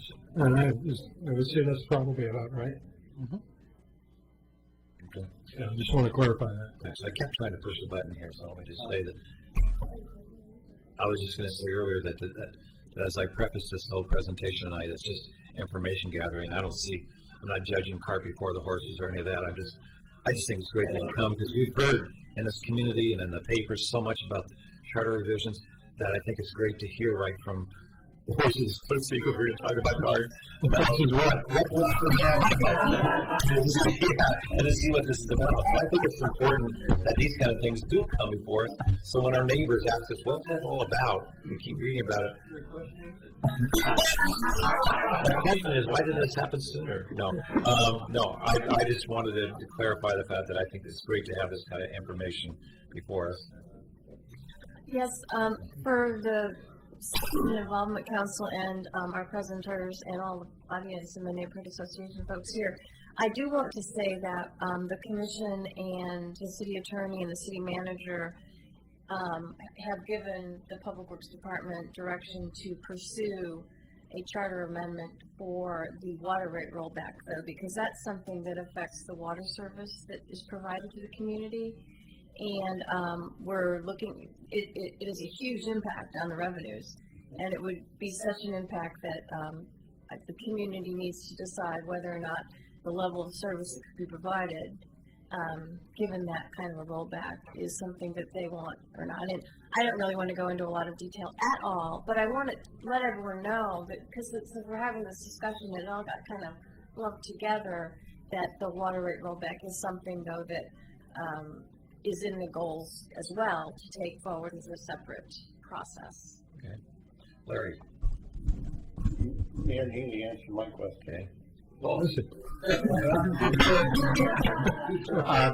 Would you, both of you, share with, in my belief that this, just opening up this will create a positive interaction that will, it's like us all learning a little bit about our Constitution, and that is not bad.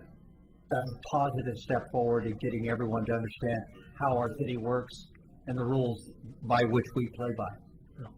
And incidentally, if I might say something, where we have two notions of what a primary should be, it's possible to put both of those before the people, and the one that gets the largest vote succeeds. We had the case in the water rate rollback, in fact, where the people that put forward the initiative, there was a piece there that would have been somewhat negative in terms of the city, and so the city commission actually put together another title on a different charter amendment. They were both on the ballot, and so the one that had the greatest number of votes was the one that passed. You do the same thing if you had conflicting ideas coming out from the commissions. Two different charter amendments could be put forward, and the one that got the largest number of votes would be the one that would be accepted. Anybody else? Okay, because I'm not getting names up here, so. Okay. One thing I want to say is I appreciate both of you coming out tonight. And the other thing that we have done as a community is we're learning to work together. And I'm very impressed with what we've done with the neighborhood involvement and the CIC. And I just want to thank both of you for coming out here and educating us. Yep. I think that's what we need, is more education. To the point that I think that we should try and put some kind of a committee together to educate the people that want to be educated. You know, can we take the college class? Is that funny, Paul? We would all be at the head Well, of the class. You can't educate somebody that doesn't want to be educated. Exactly. That's right. I just want to respectfully say that I take exception to the suggestion that anybody was ramming anything down anybody's throat in January and February. They were proposals that were put forth by the entire commission. The entire commission had to give approval to the city attorney to draft the proposed language of the amendments. So, so there was discussion, and here we are. That's the one thing that you need to understand is you don't get paid a lot of money for doing this. And we understand that. And the thing is that I think we've all been yelling to, ready, shoot, aim. And I think that as a group, we need to watch that closer and listen more. And, I didn't feel that you were doing that. I came in here with an open mind, and you both have answered my questions very, very satisfactorily. So thank you. Thank you. Thank you all for great opportunity. Okay, next on the agenda, Nancy, you have 2 minutes.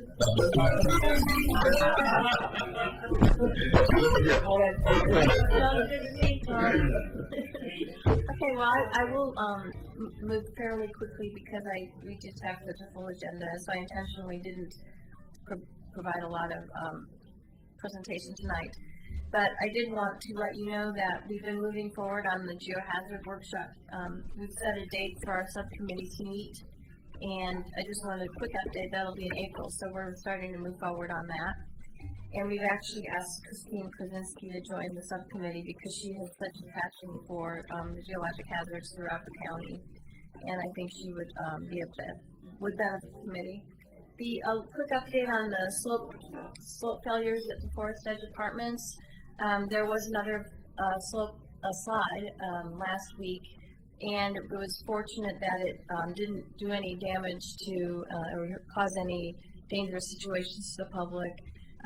We are expecting probably a bit more to slide down that area, but fire and police and public works have prepared a emergency response plan should there be any hazard beyond what we expect. We've had tremendous participation and cooperation from the property owners and their geotechnical engineers to manage what's going on out there. And at this point, the additional movement is not expected to create a dangerous situation for the public. There is some parking that's being blocked off and some signage and letters going out to the residents. We're directed to send letters out to the residents to let them know what's going on. Just so it helps a lot to know what's going on instead of to feel like you're in the dark. So that's moving, but in a managed way. We are really excited to announce that the jug handle bids have all come in, and we're going to be asking the City Commission to award the contract to Moat Construction to construct the jug handle starting later this spring. So, and they came in, the bids were favorable relative to the engineer's estimate, and we go into the project with, I believe, about a 8% contingency within our budget, which is a good thing. And then another quick update is the Verizon communication tower that we have been, the Public Works Department had been asked by Verizon whether or not we would consider using our Boynton site for a communication tower. We, at the staff level, looked at that some more, and really just the fact that they had to make it so high to get over Boynton was not making a lot of sense to us. And we've asked them to go look for another location for their communication tower if they need it in that part of town. So we just didn't think it was going to be a worthwhile pursuit for the department. And then the last thing is, I was wondering if at maybe the next meeting, depending on how the agenda goes, if you would like me to give a short, or like maybe a 10-minute presentation on the Main Street, all the Main Street activities and the construction phases that are proposed for down there. And then if you have any questions, I'm here to answer them. Wow. I'm able to come back from Southern Neighborhood, but we also deliver Meals on Wheels to the forestry departments. And so, as we were there today, what about the apartments up on top that are sliding? Or that the ground is coming out from underneath them? They are not sliding at this time. That would be the Berry Hill apartments, and the slope between the two complexes is what we've had some superficial sliding. And the apartments at the top, there's a duplex and an eightplex that are being monitored through some, not only crack monitoring in those buildings, but also monitoring the slope just outside of them. And at this point, those are secure. And we don't, even the remaining bit of slide we expect to happen should not cause a safety issue for those buildings. Because that plastic looks like it's right at their patio. Yes, well it is, and it's there to keep what's underneath it dry. But to let you know as well, though, is they are being closely monitored by some geotechnical consultants and the property manager out there. Okay. Okay. 1 second. We got somebody else. William? We got two others up here. Excuse me, William Gifford, Helendale Neighborhood Association. I had two questions regarding the jug handle. Question one is, how is the funding for the engineering of that jug handle? Is that all ODOT funded, even the engineering? Okay. The engineering that was done before the the preliminary design and the final design, that was funded through some money that the county paid the city when they moved up to Red Soils to pay for impacts on Highway 213, the traffic impacts on Highway 213, and money that the city had received through Darlene Hooley when she was our congressperson, and we had received a couple $1 million in previous federal funding, awards. So we use that up till now. My second question is, during one of the open houses, actually during a couple of the open houses, regarding the jug handle, I raised the issue, I had to raise it a few times, about a second roundabout. And I was told at the last open house by our South African engineer that he would provide some sketches for me as to how a second roundabout could look. And I've never gotten them. I remember having a conversation with him about that in a follow-up meeting, William, and I think he just has slipped. He's a busy guy too, but I will follow up with him so that you can get that information you requested. Paul. Nancy, Kenema transportation studies on our McLaughlin Boulevard. Are we moving ahead with ODOT? Also, the street speeds just in Kenema are with our very, very narrow streets. 25 miles an hour is too fast. And safety in there is just a paramount. We don't have sidewalks. We don't have anything. We have a lot of people walking in the streets. It's blind with all of the undulation. We just really need to not only focus on slowing down the traffic on McLaughlin Boulevard, but we need to we need to slow down the traffic within Kenema to maybe 20 miles an hour or something like that, at least where the public safety is reasonably respected. Let's see, the McLaughlin Boulevard, ODOT is taking a look at McLaughlin Boulevard, and Gail Curtis, our planner with ODOT, she was going to need some more time because she was looking into the special transportation area aspects and trying to determine if probably at some point a fairly comprehensive study of McLaughlin in that area should be done. So she requested that she have several months to continue to look at it. Regarding the speed on those local streets, right now, local speed limit on local streets is set by state. It's 25 miles an hour. So to change that, there'd probably be a fairly extensive That's process being with the revised state. at the state level right now. Pardon? That is being revised or looked at the state level right now. Yes. Is it through the legislature or? Through the legislature. Yep. Stay tuned. Okay. Should we be in there making our case then? Probably. Because there's just no question the public safety is at jeopardy in Kenema. We recognize that. With its narrow streets, and it's uniquely narrow, unlike any place else in the city, and because it's a National Historic District, we have no intent really to widen it or put a sidewalk. We just need to make it safe. Right, and you may know this as well, but the state sets speed limits. The city does not. And almost 99 out of 100 times, it's set by the speed at which 85% of the people are going when they're on a road. Does that make sense? So if 85% of the people are going 20, then it could be changed. They tend to not look at local streets, though, so that's where it's interesting to know that this legislature might be looking at that. But this is narrow streets. Those tend to slow traffic because of all of the things you mentioned. So it looks like you've got good conditions for slower traffic. Isn't most of the residential traffic in Kenema Scooters? Kenema neighbors? Yes. We do have our fair share of speeders that are residents. There you go. Okay. Work with your neighborhood. We got Tom and then Bill. Tom and then Bill. Okay. Tom O'Brien, Hayward Road, Western Farms.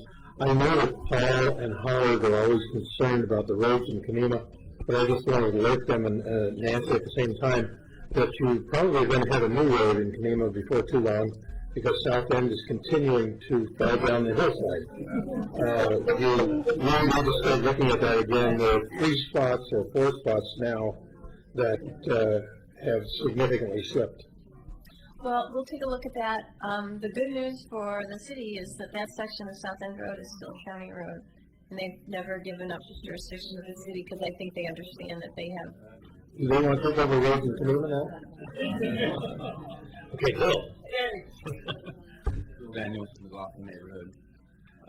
The subject of sliding, slippage is something we all know about here in Oregon City. Certainly Mill Creek Canyon is one of our worst examples of development and a place that probably shouldn't have happened. And I'm still interested in conversations about Public Works and their master plan about continuing expansion in the Waterboard neighborhood. And I'm not sure if there was much slippage or any rockfall that was noticed right here about South End Road, and I did see. And I would like to have at some point another discussion, if we could, from our neighborhood standpoint anyway, and I think for the city standpoint, about revisiting that whole idea of committing to that particular area in Oregon City for a expansion of Public Works. Well, there's, in the commission goals for this year, there's one of the goals is to determine where Public Works will be expanding, and the second one is, concurrently, I think I was asked to do this, was to study the geologic hazards at the Public Works site. So we have a proposal from a geotechnical consultant to put in some inclinometers and do some test borings up in Waterboard Park along the little road there. And we've already, actually we've had them out several times before because we've always known that we need to keep an eye on this. And this is an important situation given the fact there's a public works facility there. So we have a lot of several background memos from them, but we're going to go ahead and do some subsurface drilling now too to get more specific information. Okay. Sorry, Dan. Right. At the meeting at Park Place last Monday, Mr. Bruni from CenterCal made the suggestion that CenterCal had paid for or had provided a substantial amount of engineering for the jug handle project. So I'm confused. Is that right or wrong? That's right. I kind of think of the city side of it, Dan, but when they started the process before it really became a jug handle project, CenterCal did do a lot of preliminary engineering, and through that phase, they had hired the consultant, and they're the ones that actually went through about 12 different scenarios for how to handle the traffic in that area and selected the jug handle. So there was quite a bit of work done with the CenterCal private funding as well as then the public funding that was added to that to keep the project moving. And years, I mean, now I'm spending too much time, but years and years have gone by where we've been studying Highway 213. A quarter study was done for 213 10 years ago, and 12 years ago, and throughout that, it identified certain improvements that should be done in that area. And so almost the developer's working on his items, and then the city is continually has continually been seeking funding to look at the interchange, the I-205-213 interchange, because as you Park Place folks know, there have been continuous requests saying, what are you going to do about that interchange? And what are you going to do about the traffic on Highway 213? So there's been sort of different approaches to it, and that's how we got the Darlene Hooley money, and then things just kind of all came together. So there was at one point a combination of public and private funding that was used for the preliminary design and final design. Could you make it guess, ballpark, how much money CenterCal has put into that? I don't know for sure. I think probably it could be close to $500,000. All right. Okay, moving on to approval of minutes. Oh, I did have a little comment on the minutes. You were listed on the Geohazards Committee, and did you want to strike that? If I can get the time, I will. Okay. I'll talk to you. Okay. Oh, okay. You want to do that? I have an amendment on the minutes. Are we looking at the review of the minutes? Yes. For some reason, I was inaudible on the recording, probably because I didn't have the microphone on. But on page 2, on your new business, solar-powered speed indicators. And Alex Watts is here today to bring up to date what we learned from John Lewis, but under the inaudible on the recording, that sentence might well say, has said, Bill Daniels requested that John Lewis of Public Works address the CIC regarding the process for the installation of solar powered indicators. The process for installations. I'm gonna hope that's on the recording. So I'll get with you later, Bill, and make sure we get that wording correct. Thank you. That's on this recording, because it wasn't on the last one. Okay, do I hear a motion to? I'd like to make a motion that we approve the minutes as corrected. A second. Mike? Go ahead. I have another comment. Go ahead. There's another correction that needs to be made, and I think it's, where it talked about the Forest Edge Apartments, and it said formerly known as Mill Village, but it was formerly known as Mill Creek Apartments. Mill Creek Village Apartments, that's correct. Instead of Mill Page Village. is that on? It's on page 2, and under creeping, up at the top, under Nancy's report. Right, and I noticed that before too, thanks for bringing that up. I couldn't quite make it out on the Mill tape. Creek Village Apartments. Mill Creek Village Apartments. Thank you very much. Even with the tape, it's difficult getting all this stuff down. But a part that still bothers me is under guests. Does anybody know who Ann Rooney and R. Miller wanted to be? Because all I got was their name from the sign-in sheet, and I have no idea in the world who they were. Ann. She came to the mayor organization, watched that guy. So who was the other one? Ann Rooney was the G. Okay, GOCWC. And R. Miller. Oh, excuse me, Rebecca. Rebecca Miller, thank you very much. Okay, that clears that part up. Are we ready to move on? Call the question. You already, who made the motion to accept them? I did. Okay, seconded. Should we vote on the minutes? All those in favor as amended, say aye. Aye. Aye. Opposed? And a thing. We're on a roll. Hey, under old business, Geological Symposium Committee. Did you kind of just briefly say that? Do you want to, is there anything else you want to say about it? Okay. All right. Next, bylaw review committee. I've had a busy month. Not like the rest of us. Yeah. Because of some of the situations that happened in Park Place recently, it's going to possibly impact all neighborhood associations as we make some considerations. It's going to come up under C, under new business, as we consider some ways to avoid future conflicts.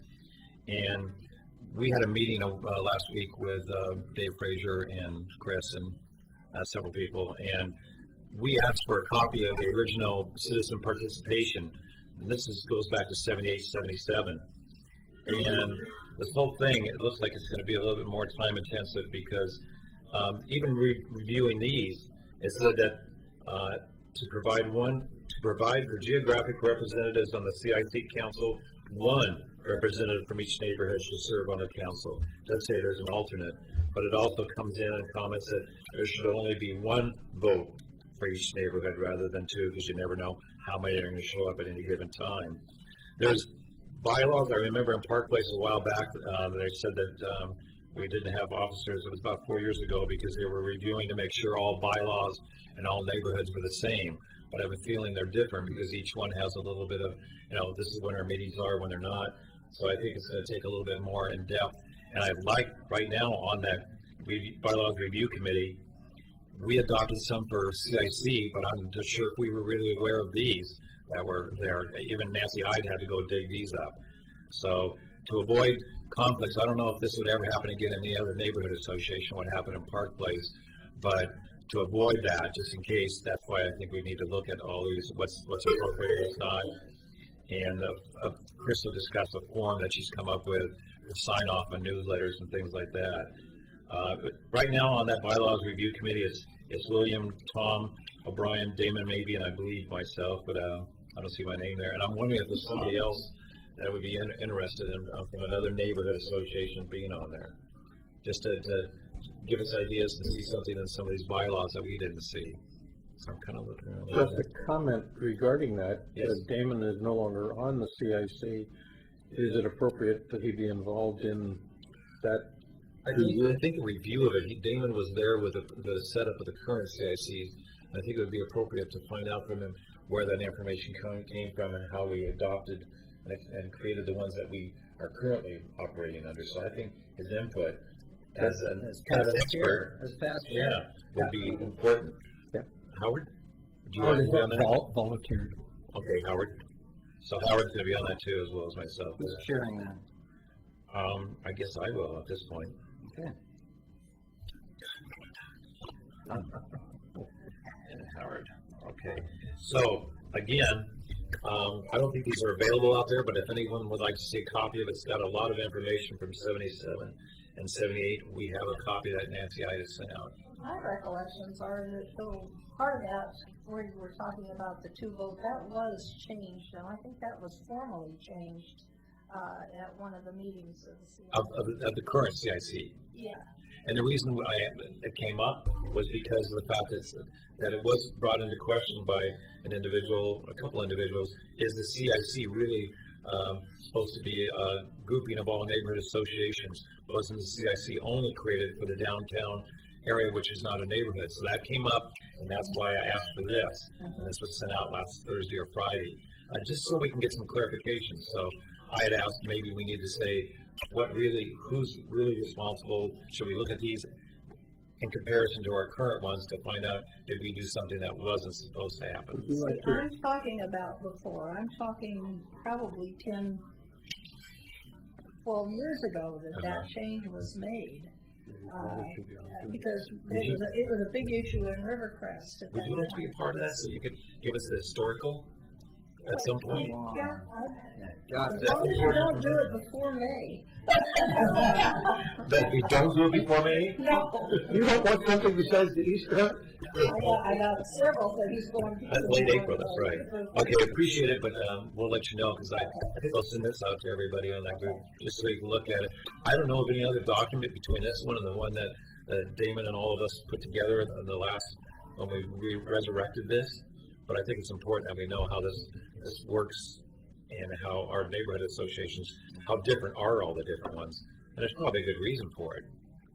So we'll be looking into that. Yes? Yep, we did have a document that was different from that one that we were working off of when we initially started meeting to set up. The new resurrected one? Yes. Okay. So there is an intermediate document that was, I think, last formalized around 2000. Do you have any idea who might have that copy of that or where it came from? Kathy Hogan probably will have a copy. Yeah, Kathy Hogan. Or Tim Powell. Okay, thanks for bringing that up, Steve. I think we should look at that too. Yeah, Damon probably has one. And Tim. Okay. All right. So that's the end of the old business. It's on to new business. New opportunities, William. That's still old business, and we still haven't done anything with that. Why am I the only one on there? You were going to do something too. I know. I've been busy. Okay, well, you should be on there too, and we're both busy, so nothing happened once again. Well, Dan Holiday was here. We should have gotten him right on that. Yeah. Mr. Video on the community now. Okay. B, update from the McLaughlin neighborhood on solar panels for speed. Alice Watts, McLaughlin. John Lewis met with us at our last general meeting and shared information on how the neighborhood might get one of these solar-powered speed indicators in their neighborhood. And he indicated that there are 4 of them available for distribution throughout the city. They are available through the Transportation Advisory Committee, which he is in charge of. It's not a real formal process, but if you make it known that you are interested and specifically where you might like them placed, he'll put you on the list for that. They're set in cement and they're left there in place in each location for about 3 months, which he indicates is the usual time that people get the idea of what the speed should be and what they've been traveling and used to correcting themselves. After that, he said they lose impact because they become part of the scenery and people just don't notice them anymore. The one on Washington Street, however, has continued to be effective. I don't know if you've noticed, they have one on Washington, and he said he believes that one's been there longer. And the reason for that is because they continue to catch speeders with it, and it seems to be working there, and they're a little reticent to remove it just yet. We currently have some locations on High Street, Washington Street, Pearl Street, Frontier Parkway, and McCord that have had the speed sign there. The stubs are still in place that they put them in the ground with, and I don't think there'd be any reason that they couldn't come back to those locations, because when they move it, they leave the foundation for it there. They can come back if necessary. The cost for these speed signs is about, what did I write it down? $4,000 to $5,000 a piece. And Public Works tries to budget for a new one each year. As I said earlier, there are about 4 of them available right now for distribution throughout the city, and they're very sought after. I haven't heard of any neighborhood that doesn't have this problem. One of the things that we also talked about with John when he met with us was the possibility of speed bumps, which might be a good solution for Tenema. However, they're even more expensive. They are about $7,500 to put in speed bumps. You don't move them around as much. And the other thing that he mentioned is that the property owners are the ones that cover that expense mostly. So there is some city participation when there's repaving and that kind of thing, but it might be something that the community can talk about. We in the McLaughlin neighborhood are so interested in slowing the traffic down that we are even thinking about fundraising and of all sorts to perhaps even purchase one for the city or contribute to the purchase of one that could be retained in our neighborhood all the time. They do have a couple of units that are not solar powered on Fifth Avenue. They're connected to the PGE wires. But solar is the preferred way to do it because in the long run it saves money over long term use. Don't you also have a permanent one here on High near the convenience store? No, it's a temporary one, and in fact it's gone now. Oh, is it? Okay. Sorry, speak again. I'm saving my money for my traffic checking. You want to add anything else? Okay. I actually want to thank you, McLaughlin Neighborhood Reps, for speaking on behalf of John and sharing what he told you, because it saved him a 3-hour night meeting tonight. So, and we do appreciate that. So thanks so much for helping out. It's about 9:15. I have one other item on here, and then we'll go do roundtable. And maybe this is something that we're considering because it could be discussed when we do bylaws. Chris, why don't you tell them what we talked about, or did you have a sample to show people? I didn't bring the form, but I can explain it. At our meeting last Thursday with Tom and Larry and William, Chief Conrad, and City Manager Dave Frazier, I brought forth a draft of a form that could be used. Across the top had all of the neighborhood associations and the CIC.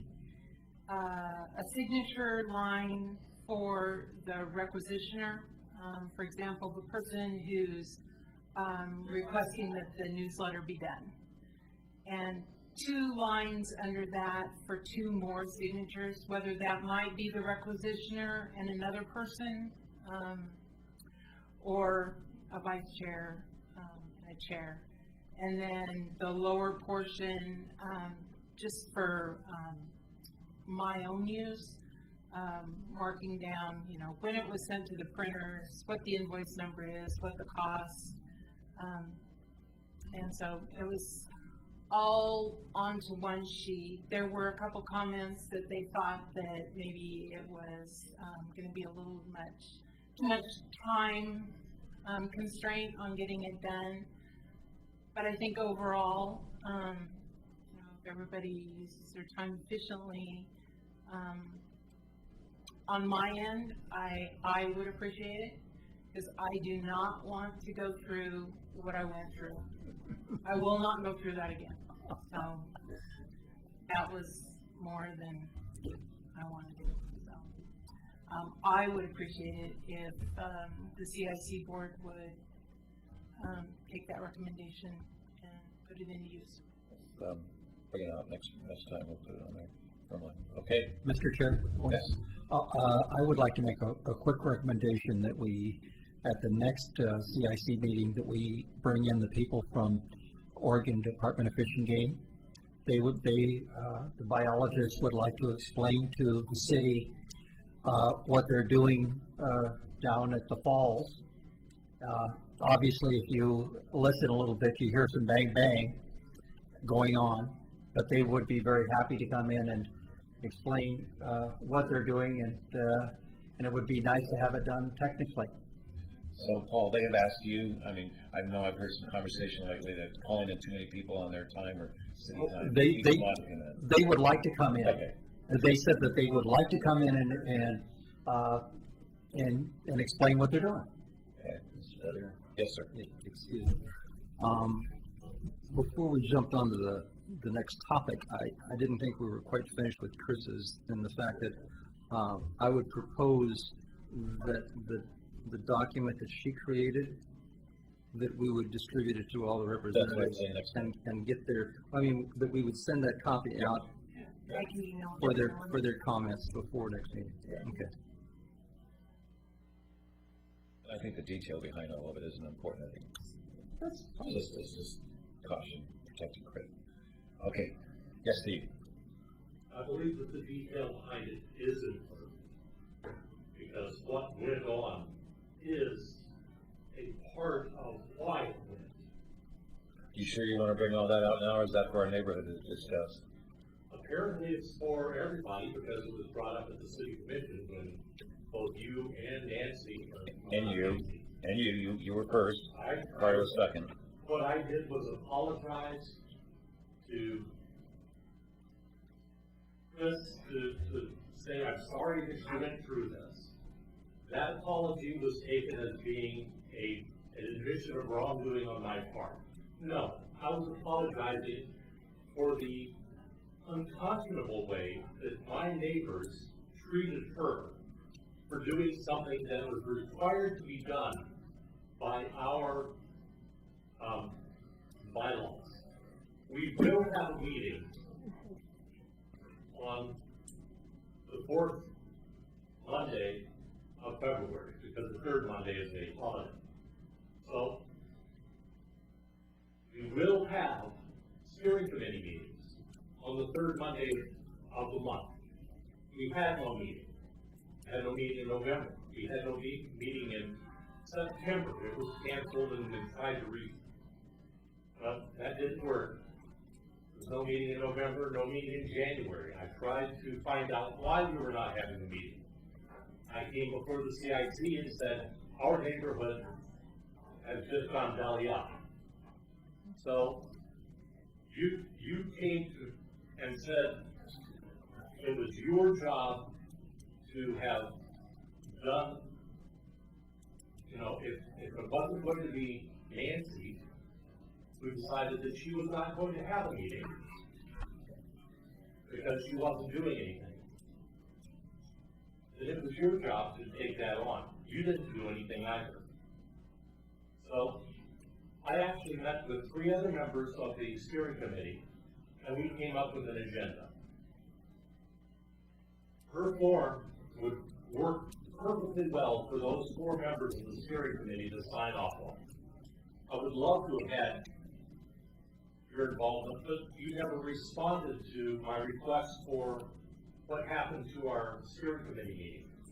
Because the February meeting was supposed to have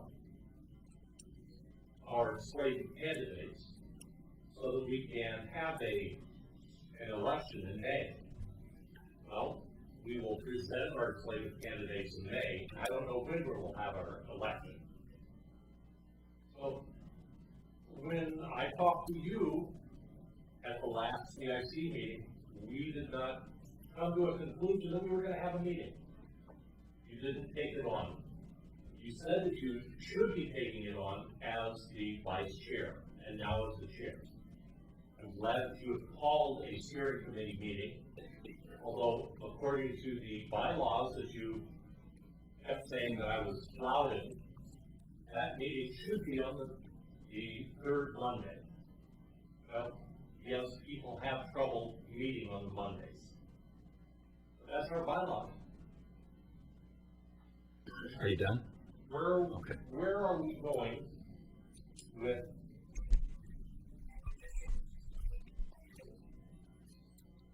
not meeting even the form of the bylaws? So, yes, I took it upon myself, with the help of others in the steering committee, to say, yes, we needed to have a meeting to reform the Park Place Neighborhood Association. That was what that meeting was supposed to be. Are we discussing just Park Place here tonight, or is this a CIC meeting? It happened in any neighborhood. What happened affected Chris. I haven't seen the form that Chris is talking about proposing. I would like to see it and then have discussion on it next meeting. That's what I think. Well, I'd like to know if I don't know what it is. Okay, I'd like to know if he's complete. This time. Okay. I didn't want to bring this all before you tonight because we had other things on our plate, but I'm just going to quickly tell you what goes on. I think it would be the same in any neighborhood association, and that's one of the bylaws that I want to see strengthened is what happens if your chair does not or neglects the duties or does not perform in their duties. I don't think any vice chair has the right just to push somebody out and say, I'm holding the meeting in your place. I'm respectful to anybody in any position ahead of me. Last fall, Nancy did do a steering committee meeting. Not everyone could make it on that date. There was only 3 people, Nancy, Carter, myself, and they respectfully said they could not make it at that time. We've had several meetings. Last year, we couldn't even have a meeting or a vote on our officers necessarily because there wasn't enough people at our meeting. But let's get to the present. I got an email in January from Steve asking about, is there going to be a steering committee meeting? So I sent it off to Nancy as our chair saying, have you passed this responsibility off to Steve to call this a meeting? And she and I spoke briefly at one of the meetings right here, and she said, I'm working on planning it. I'm trying to get some PTA members involved so we can get, that was partly your suggestion, William, was getting PTA and other people because to bring some other people into it. However, there's more than 3 people on the steering committee in Park Place. There was actually 7. The 3 they chose were all supportive development, and it was one-sided, I felt at the time, with just the gentleman, Mr. Bruner. Great presentation, by the way, but all the other 4, Carter, Nancy, myself, Tim, oh, that's 5, Tim and his wife, Jackie Hammond-Williams, none of us were even informed about this meeting until we get a postcard in the mail. So, of course, Nancy reacted, got myself involved, and she debated for some time whether she was going to stay. So that's 3 versus 5. There was not one mention to the vice chair that there was going to be a meeting planned. And so that postcard did go to Chris. And again, I didn't know anything about it until I got a call from Nancy saying, do you realize there's a postcard and there's a meeting planned? So I went through David Frazier and I did the best I could to mediate, saying, well, since the meeting note has gone out, we will hold a community meeting, but it is not an official Park Place meeting. Yes, we should have had a meeting in January, but when people can't make the other meetings, I know that Nancy was trying to arrange other dates. It has come up that I announced it that at our community meeting that I'm going to try and do one in March, not wait till April, but because we have some differences to discuss. And I said, how about Tuesday or Thursday? And I immediately heard a reaction out of this area that, oh, you can't do it. It's got to be on a Monday. Well, I think a chair of an organization, a Park Place neighborhood or whatever neighborhood. If you realize you can't get people on a certain date, you should have the flexibility to call it on a night when other people can attend. So I did send an email out this weekend to everyone saying that I'm going to plan this meeting on a Tuesday or Thursday. Please send me your preferences. We'll hold it at our Little Red Community Building where we normally hold it. I also said, because on our community, on our steering committee have been names of people who have not showed up in 4 years at a meeting. And I mean, there's people who are outside the city limits who are still on that. So I said in that email that I want to find out who wants to still be involved. And I'd like to know, because we need to be more active, who wants to present some activities or some action items so we can be an active steering committee. Just to say you're on part of a steering committee and then never perform or show up at a meeting, to me, it doesn't mean you're really a part of a steering committee. And that's where we're at this point. I didn't want to bring it before you. I was hoping to discuss that at our March meeting, and whether it's going to be on a Tuesday or Thursday, I haven't decided yet until I get the calls back. And that's where it stood. I went ahead and conducted the meeting. I asked everyone to be respectful of the speaker because I know it was controversial. The meeting went off really well. Everybody learned a lot. It wasn't anything like the City Hall meetings, urban renewals where people were applauding and grandstanding. We learned a lot. So I'm thankful that they did bring in a good speaker, but I also asked another one if he was interested, and that was Dan Grogan of Oregon Fishermen and Marine. However, in retrospect, it probably wasn't the wisest because he's more concerned with Cabela's than he is the whole picture of the development in itself. I don't think there's anyone just totally knowledgeable about the whole ramifications, and I don't think any city commissioner or the mayor or anybody wanted to get involved in our neighborhood politics. So that's where it stood. And again, we will have a steering committee meeting in our neighborhood. I did put a call out to our people that if you're not there, I'm going to presume that you're probably not interested, and I want to have a respectful meeting in that regard too. Does that kind of tell you all what's happened if you didn't already know? I would like to move on to this 9:30 unless Steve or Linda has anything else to comment on, but I guess Steve is the representative from that area. By the way, I do want to add in, I agree with Steve, and that's one of the things that I think we want to look at all these, that if somebody is neglectful of their duties and not doing what they need to do, what are the proper steps? I mean, I don't want to be one of those people who just pushes somebody out of the way and say, well, fine, I'm going to be the chair. I mean, there's got to be some procedures in line rather than me doing a coup d'etat and pushing somebody, our chair, out of the way. So that's where I'm heading with that. Okay, let's do a round table. Starting here. Excuse me. I have very little to say. Our homeowners association is doing well. Homeowners association? I'm tired. Yeah, we're yes. But Nancy is the hero to the little girls at the high school because we got the blackberry vines cut, and the speed limit in front of the high school is changing to. Do you know the date of that? No, I don't know the date of it. But it's the neighborhood. I didn't get my way, but my neighborhood group did, and that's really all I've got. I want to thank Councilwoman Nacito and Mayor Neely. Nacita. And Mayor Neely, if you guys will leave me alone, I appreciate it. But that's all I have. So is the speed limit going up or down?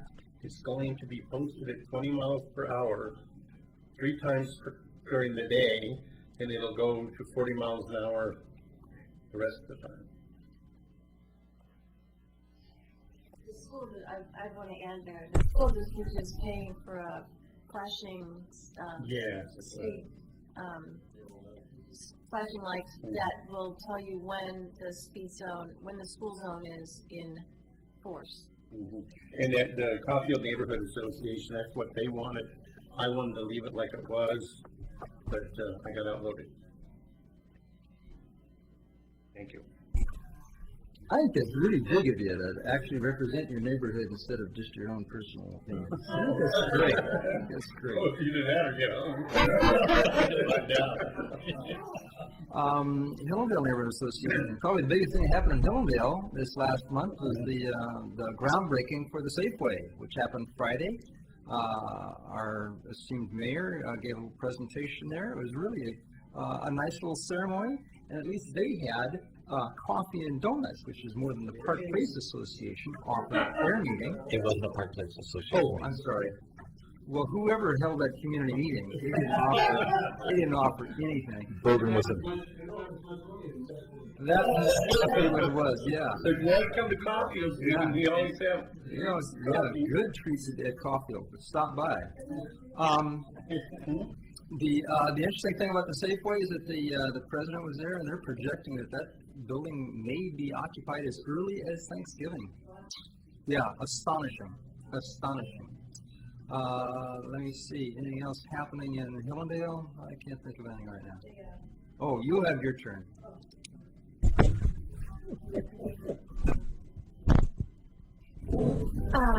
Couple things. On April 15th, the Chamber of Commerce is hosting the Community Service Awards Luncheon.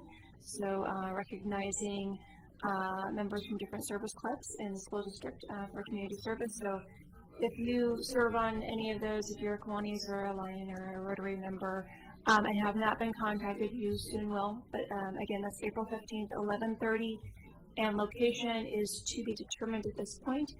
And then also next Tuesday, the Chamber is hosting its 8th annual Irish Stew Cook-Off. Yes. And everyone's invited, and it's a fun event. And if you don't know what it is, it's basically where you get to come in and sample different Irish stews, and there's going to be a no-host bar there by the verdict. And most importantly, there's going to be live music by the Lucky Shamrocks, of which Mr. Gifford is a member.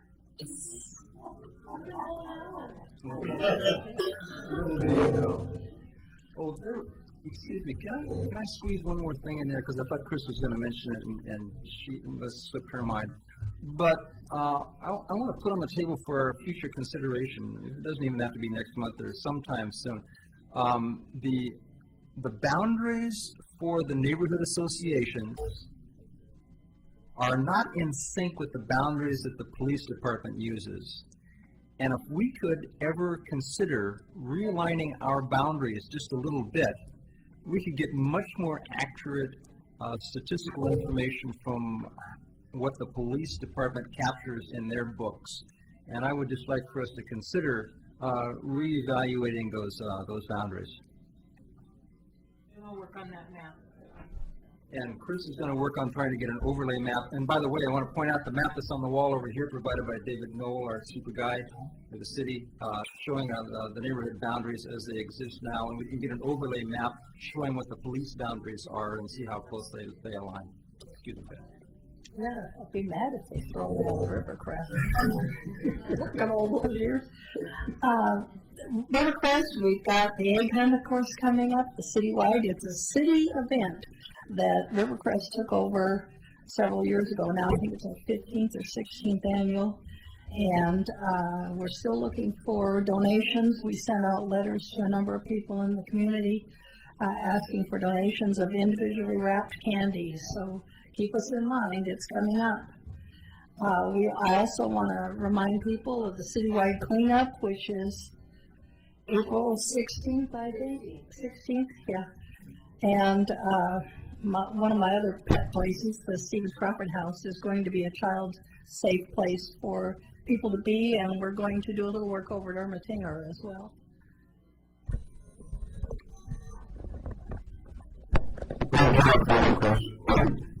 Two items. We have our regular Zoom meeting coming up March 17th, 7 o'clock, Presbyterian Church on the corner of Warner Millie and Wynn Avenue. Guest speaker is going to be Mr. Dan of the city planning, and he's going to try to explain urban renewal to us. So if anybody is not got their share of urban renewal, attend our meeting. The other thing that the Rivercrest neighborhood doesn't really sponsor the city food drive, but they certainly support it. And I'd like to give a plug at this time to met with Carl at Minuteman Printing on Ball Avenue. He was the one that made up part of the material in the printing for 10,000 of these instruments that went into our water bill. And I still have a few. Anybody didn't get one. And that's going to be kicked off the 25th of this month. So. I did want to comment about the speaker that we have. It's going to be a procedure only. It isn't going to be talking about any specific project. It's just the procedures that go into how urban renewal works. It's St. Patrick's Day. It'll be the 17th. Yeah. And by the way, Dan Drenlaw is not with planning. He's with the economic development. He's the director. I don't have anything extra. Well, a couple of things. That actually was one of my questions I had was I understood the city commission was going to get a briefing or an overview of Urban Renewal 101, Urban Renewal Commission. And I don't know if that's happened yet or not. No. Next Tuesday, is that correct? And that's where I'd like to find out the date. And is that open to the public as well? Absolutely. And where is the location at? Here. At 7 o'clock, or what, do we hear a time? I wish. Isn't the work session It starts at 5 o'clock, but sometime. Yeah, it's a Tuesday. Same time as the Irish Stew Cook-Off. Can you bring that Irish stew up here? The other thing I wanted to add, which maybe other neighborhood associations have already done, is that the McLaughlin neighborhood several years back adopted a street to clean, 7th Street as a matter of fact, and we have made those efforts, and so it's something that's online actually. If another neighborhood association is interested in doing that with their group, I'm sure that Public Works is interested in working with them on helping to clean a street and represent it as a neighborhood association. And they supply the litter getters and the gloves and the vests and the bags, and you don't even have to haul it away. Just stack all the bags up, they come and clean it up, and it's actually a fun community building project to go out there, and 95% of it is all cigarette butts, but it's not a bad. And they do provide some signs too for advertising that we have a group that cares about their neighborhood. Yeah. Before we move to this side of the room, Doug, do you have anything right there to add? Okay, let's go over here. Gordon Herndon Neighborhood Association. And I say 7th Street is beautiful. Herndon Neighborhood Association meeting's coming up April 5th, and working on getting the Oregon City High School to come and speak about their next project. They spoke about the other project, and forget Pergola? That was their last project. That was their last project, and spoke, and the incredible passion that they had was just very, very inspirational. And I went home and did laundry. And so, once a year. And so they're working on a concession stand with the restroom, and just letting you know that's pretty exciting. In the Wesley Lynn Park. Wesley Lynn Park, and I'm excited about the Irish Stew Cook-Off, and I was hoping you would bring samples. And now that I know that you play, then I expect to see you on Thursday. Yeah. My jam.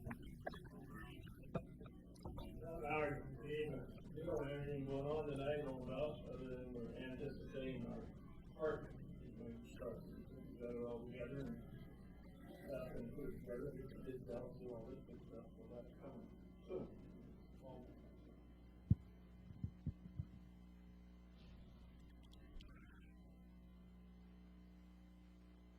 Despite the firestorm that it caused, I'm glad that the meeting actually occurred, and it looks like the Park Place Neighborhood Association is actually going to re-energize itself. So that's a good thing. Bottom line.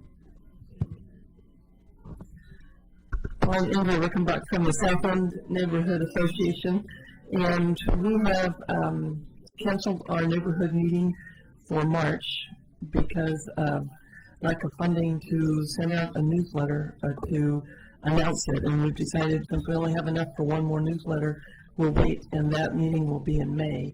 and it's for the March 19th meeting is canceled, but we will hold one in May, and the speaker from the police department is going to come and talk about Neighborhood Watch. You could have mentioned that. I wasn't. I would like to depart just a little bit from the neighborhood thing to turn around and say the honor that I have of being on the Urban Renewal Commission kind of is to me something that requires an outreach with the citizens. So I am a member at large. So I believe I have a perception that I kind of represent a pretty good constituency of people, citizens. And I would really like to hear from anyone. I'd like to be not on the Urban Renewal Commission just making my own personal judgments, but having input and people coming to me and offering to me their ideas, their thoughts, so as that when I do sit there and try to arrive at some type of decisions with everyone on the Urban Renewal Commission, I'm doing it in consultation with the citizens as a whole. So please feel free to make your comments. I'm open to listening to anything. There's going to be a lot of important decisions coming before the Urban Renewal Commission, and I just want to make sure that whatever I do smart, and I do it informed, and I do it as a person really representing the best interests of the city and its citizens. Thank you. All I want to comment again, and I wasn't kidding when I said it earlier, I've been watching that on television. You handle yourself forward very well, and I want you to know that I appreciate it, and I think you're going to do a wonderful job in that position. Tom O'Brien, I'm here with Red Western Farms. Like South End Neighborhood Association, we have a joint meeting with South End, but we are in a little bit more stringent position than they are. They at least have some money left to notify the residents that there's a meeting coming up in May. We're still trying to figure out how to let our people know that. So by way of tonight's round table, I'm hoping that some of our Hazel Grove Wrestling Farm people are watching, and we will have a meeting jointly with South End in May. The dates are the same ones as were published earlier. I don't remember what they are off the top of my head. Two other things I wanted to address, and not to take away from the Lucky Shamrocks, but there's another musical group going to be performing in the McLaughlin neighborhood at the Carnegie Center on March 17th. And I understand they're pretty good too. I really probably should try to compare the two and see if the Lucky Shamrocks are better. The thing I wanted to bring up was, it seemed to me that a year or so ago we had some discussion relative to the current bylaws that affect this organization. And I noticed that again this evening, the representative who represents Main Street, Oregon City, is not in attendance and once again is excused. It seemed to me that there was something in the current bylaws saying that you could be absent without excused absence for a certain period of time, and you could only also be excused with excused absence for a certain period of time. And I'd like us to look at those bylaws and see if that individual has any interest at all in being part of this CIC. Just for clarification, I did not receive anything from her, so it is unexcused. Okay. So it was excused last time, but not this time? Yes. Okay. So, thank you. I had one other thing that I just have to get off my chest. I'm sorry, but I think it's just unconscionable that a neighborhood association cannot hold a meeting for lack of funds. And I don't know how much it costs to send out a postcard. 500, and I have that. Just a minute. The postcards cost $554.19. Or in the time before that, I think it was $549.24. Okay, $500 something dollars to not have. Is there no money in the city budget? I think it will come up with the budget committee. Yeah, and of course. Well, I think there's no one to blame but our own neighborhood association for not spending the funds that were allocated wisely. Absolutely, she's asking here. Okay. Just for clarification, each neighborhood, we use the numbers that we receive from GIS. And because this was the first year of doing this, there are still some funds set aside, which I believe I sent out an email about a month ago, and it was stated that they felt that that money should not be utilized that way. Who said that? A person on the CIC board. And so I have not moved forward on that. So just so you know. Well, I expect that it's too late to do anything about it now.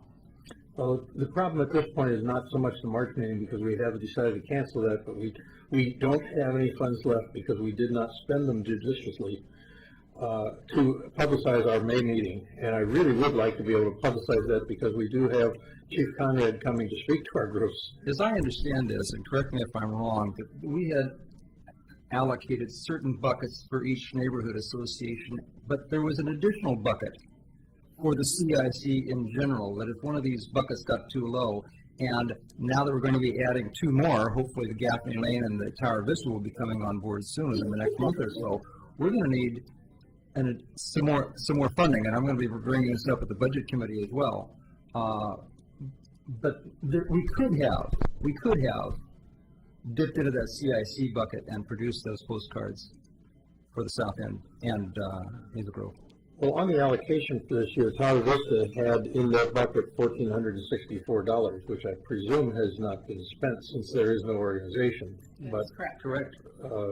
Perhaps we could I allocated it all the way out throughout the neighborhoods, including Gaffney Lane.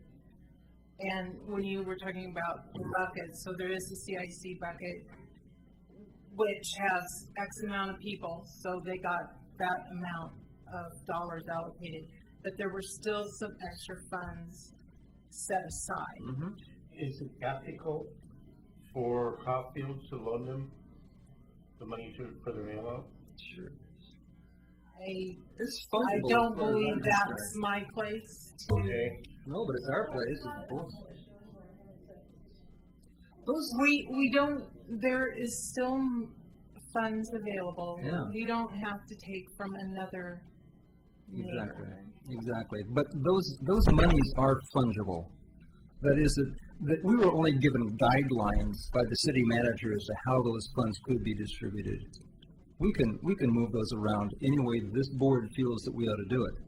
And I have, it's almost ready to be sent out, and I'll probably send it out with the form that we were talking about earlier. To give the neighborhoods an idea of what it costs if you send a quarter sheet postcard versus a half-page postcard, an 8.5 by 11 newsletter, 11 by 17. And so all the costs are broken out, so it will give them an idea for budgeting next year. So they will know, always, we're talking about next fiscal year, so starting July 1. July 1 through June 30. I do not know, obviously, at this time, the dollar figures that we will be allocated. On the same topic, Chris, would it be, because I know that you're doing this as a volunteer position, we all have to remember that Chris is not being paid to be here. Well, other than the fact that she's a salaried employee. Yes, but this is not in your job description. This is something that you're doing because you love the city. Well, we're all doing it, right? Would it be an enormous amount of effort to be able to quarterly produce for the neighborhood associations what their balances on, or how our fundings have stacked up? Could we do that? Thank you. Chris, is it possible that you would have those numbers for our next meeting next month, for the different size forms? Yes. Well, That'd be I'll great. actually probably email it out maybe by noon tomorrow. Oh, go over commit, go over commit. I mean, it's almost ready. As long as we have it in advance of I the just don't meeting, have so a we can cover letter. have it on the agenda to discuss.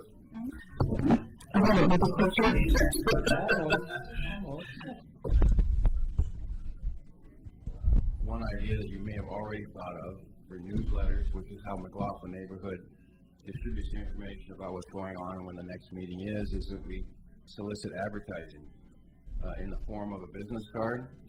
And we have a membership of, say, 1,000 people that we send out to. One business card, maybe it's $50 that goes into the same fund we use for distribution of materials. But that's not the city card, right? Where'd that voice come from? Right here. Something like that, but because there aren't any businesses in the neighborhood. We had one for a couple of our newsletters, but. Well, a lot of them are in-home businesses. You have somebody that's organizing privately out of their home. I'll just probably come down and contact the people on Main Street. They'd probably like their business cards to see. Okay. That's a good. One of the person who works on newsletters who is concerned about the fact that we save money by going through the same printer and distributor, because according to this person, if you have a Portland, instead of sending it out of West Lynn, if you have a Portland postmark, it's 10 cents a piece cheaper. And the Penny Post has the Portland number, and so that it was cheaper before. Then now we're all equalizing, and it's costing us more, so we don't have enough. That's why Nancy originally had pulled her newsletter back. There was some questions about it, and I'm not exactly sure. Chris, do you have any information about what she's talking about? Regarding postage? Yeah. The question that I recall was, why was it being mailed out of West Lynn as opposed to being mailed out of Oregon City? And the reason was it's fast, well, not now with the bridge closed, but prior to the bridge closing, it was faster for them to get to the West Lynn post office as opposed to the Oregon City post office, and there was no difference in cost. And You heard it was more. Well, yeah, I heard that it was 10 cents more. It was 10 cents less if you used a Portland, the little thing in the corner, you know, that's. Indicia, it's called an indicia, that prepaid stamp, but that's not because of from where that stamp comes from. Each company has to sign up for that themselves. The cost of the postage would be the same regardless of where it was being sent. It's by weight and size. What I saw was two comparable mailings, one before the change and one after the change, and there was very definitely a difference in the price of postage on those two documents that I saw. I don't know what the cause was. Year, I mean, postage wise? You know, one meeting apart. I used to do a lot of business IT-wise with some of the major mailing houses in the United States, providing systems and software, hardware. And I've talked with them, and they said that one of the key issues that we should have is making sure we take advantage of nonprofit status. There's a couple. You could go out there and send a mailing out, and just by not properly categorizing the intent of the type of mail, you're paying a premium. And so it's we have to make sure that when we do mailing, that we have people that understand how to do it right and get the right franking privileges that we should be taking advantage of. That's the big point. Mr. Chair, I think we ought to, on the side note, I think we ought to do everything we can to immediately approve that South End Road and Hazel Grove have adequate funding to get their mailing out of this period. No, if it comes out of the CIC funding or wherever it comes out of, but I think it's a travesty that they can't get a mailing out immediately, and I think we should take every step we can to make sure it happens. Is there a motion or anything, or? I would move to make it happen. Is there a motion? Need a motion, just make it happen. Okay. You move to adjourn. No, I haven't had a chance to. Oh. You've been talking all night. Actually, the reason why I wanted, I got this big, huge document in the mail. Homeowners Association, so they love it when we have the little small things. This is regarding the Oregon City Shopping Center. And they want to know, they sent the document. We've had a meeting down there already with them, but they want all comments due by March 18th, 2011. Most of the time I get them after the comments are too late because we're not having a CIC meeting for a month. So there's all kinds of plans here. Again, I think you saw some of us down there. Is there anybody who wants to review these any further than what we've already done and make a comment? I do. You do? Sure. Okay. Okay, this is all yours. Before it goes off the air. It goes off the air in 4 minutes. I've been waiting for all that to give this to somebody, and there's a lot of documentation here. The other thing is that there is something to the city regarding approval of a notice of decision. Notice that Philadelphia responded. It's the noise my Philly's making. This is regarding the park of Hillendale, and I see some comments by you in here and some other individuals, and so that's a notice of decision. Nothing we need to do with that. This was the big document, and I wanted to let you all know if somebody wants to make any comments about the Oregon City Shopping Center, I'm now passing it on over to our responsible person. Here's that. Yes, you have a comment to make? I'm sorry that this meeting went on so long. It looks like we had a lot of discussion to take care of, so appreciate you being here. It's one of our longest ever. We'll go down on record. Thank you very much, and close the meeting. Amen. Amen.